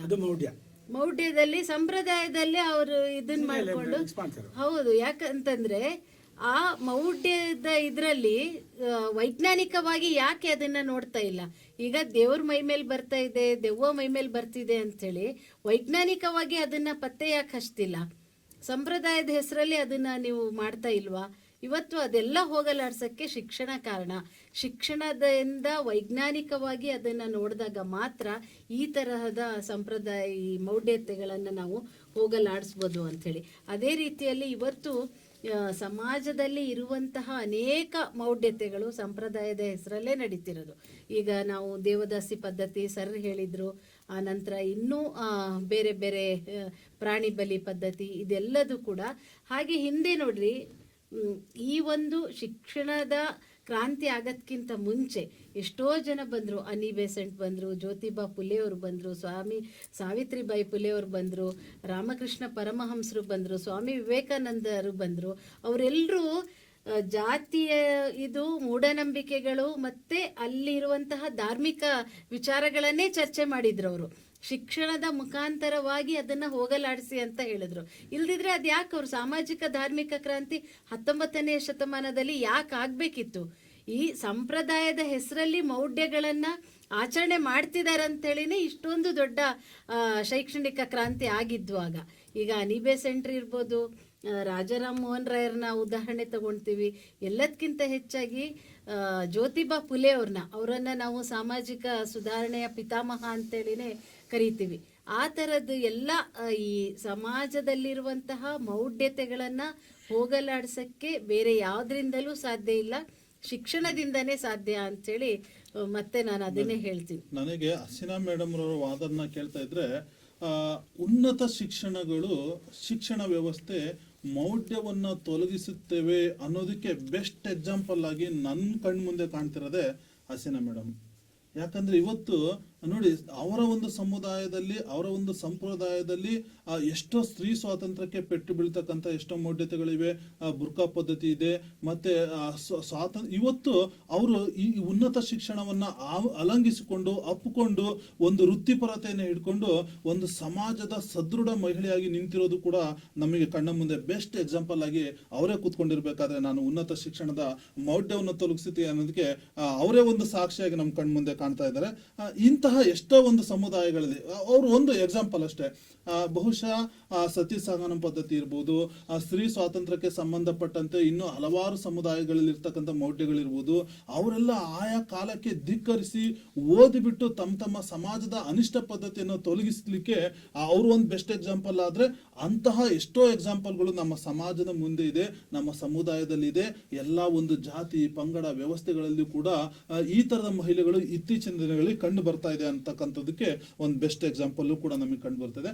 ಆದ್ರೂ ಕೂಡ ಈ ಸಂಪ್ರದಾಯ ಅಂತಕ್ಕಂಥದ್ದು ಈ ಶಿಕ್ಷಣಕ್ಕಿಂತ ಸಂಪ್ರದಾಯನೇ ಮುಖ್ಯ ಅನ್ನೋದಕ್ಕೆ ಸತೀಶ್ ಸರ್ ಕೊನೆಯದಾಗಿ ಏನ್ ಹೇಳ್ತಾರೆ? ಸರ್, ಪಾಲಾಕ್ಷ ಸರ್ ಮತ್ತು ಹಸೀನಾ ಮೇಡಮ್ ಆಗ್ಲಿಂದ ಹೇಳ್ತಿದ್ದಾರೆ. ಅವರು ಕೆಲವು ರಾಂಗ್ ಸ್ಟೇಟ್ಮೆಂಟನ್ನು ಕೊಟ್ಟರು, ವೀಕ್ಷಕರು ಅದನ್ನು ಗಣನೆಗೆ ತಗೋಬಾರ್ದು ಅಂತ ಹೇಳ್ತೀನಿ ನಾನು. ಯಾವ್ದು ಹೇಳ್ತಾ ಇದ್ದೇನೆ, ಯುಗಾದಿ ಹಬ್ಬದ ಸಂದರ್ಭದಲ್ಲಿ ಜೂಜಾಡೋದು ಸಂಪ್ರದಾಯ ಅಂದರು.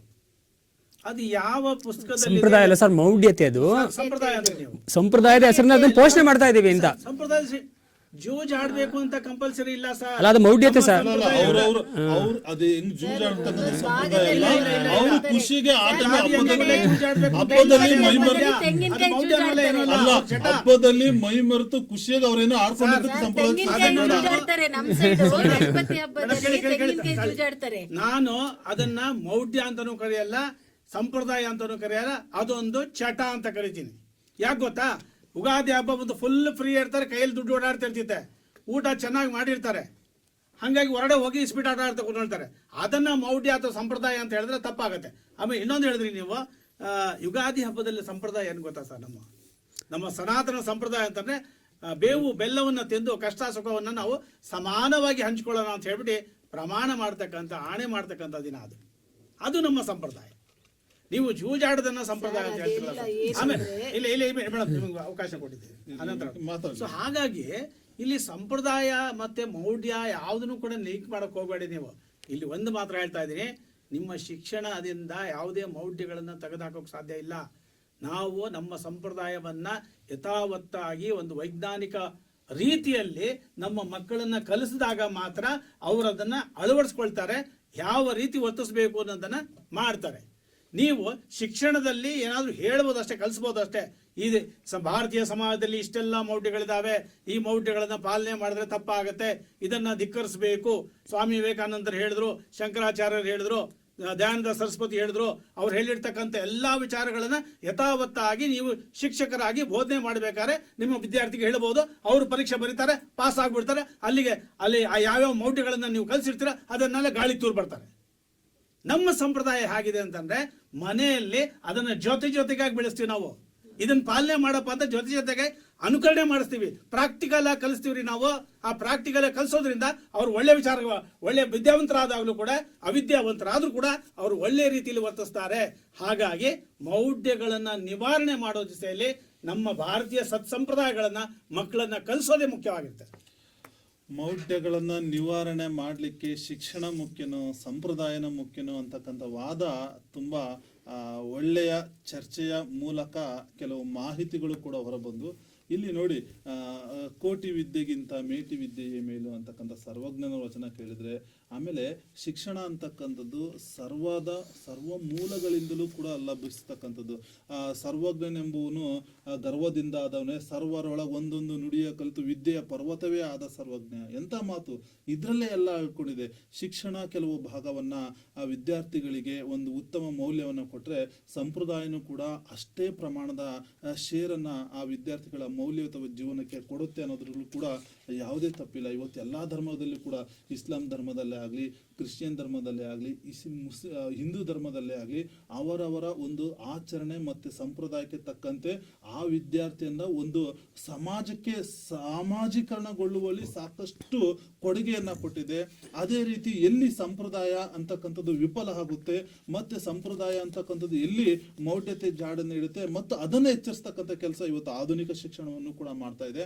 ಹಾಗಾಗಿ ಯಾವ ಒಬ್ಬ ವಿದ್ಯಾರ್ಥಿ ಅಥವಾ ಯಾರು ಮೌಢ್ಯದಿಂದ ಹೊರ ಬರ್ತಾನೋ ಅವನಿಗೆ ಸಂಪ್ರದಾಯದ ಮತ್ತು ಗುರು ಹಿರಿಯರ ತಂದೆ ತಾಯಿಗಳ ಮಾರ್ಗದರ್ಶನವೂ ಕೂಡ ಅವಶ್ಯಕ, ಜೊತೆಗೆ ಶಾಲಾ ಶಿಕ್ಷಣವೂ ಕೂಡ ಅಷ್ಟೇ ಅವಶ್ಯಕ ಅನ್ನೋ ವಾದವನ್ನು ತುಂಬ ಚೆನ್ನಾಗಿ ಇವತ್ತು ಎರಡೂ ತಂಡದವರು, ಎರಡೂ ಅತಿಥಿಗಳು ತುಂಬ ಚೆನ್ನಾಗಿ ಚರ್ಚೆ ಮೂಲಕ ನಮ್ಮ ವೀಕ್ಷಕರಲ್ಲಿ ಒಂದು ಉತ್ತಮವಾಗಿರ್ತಕ್ಕಂಥ ಮಾಹಿತಿಯನ್ನು ತಂದುಕೊಟ್ರಿ.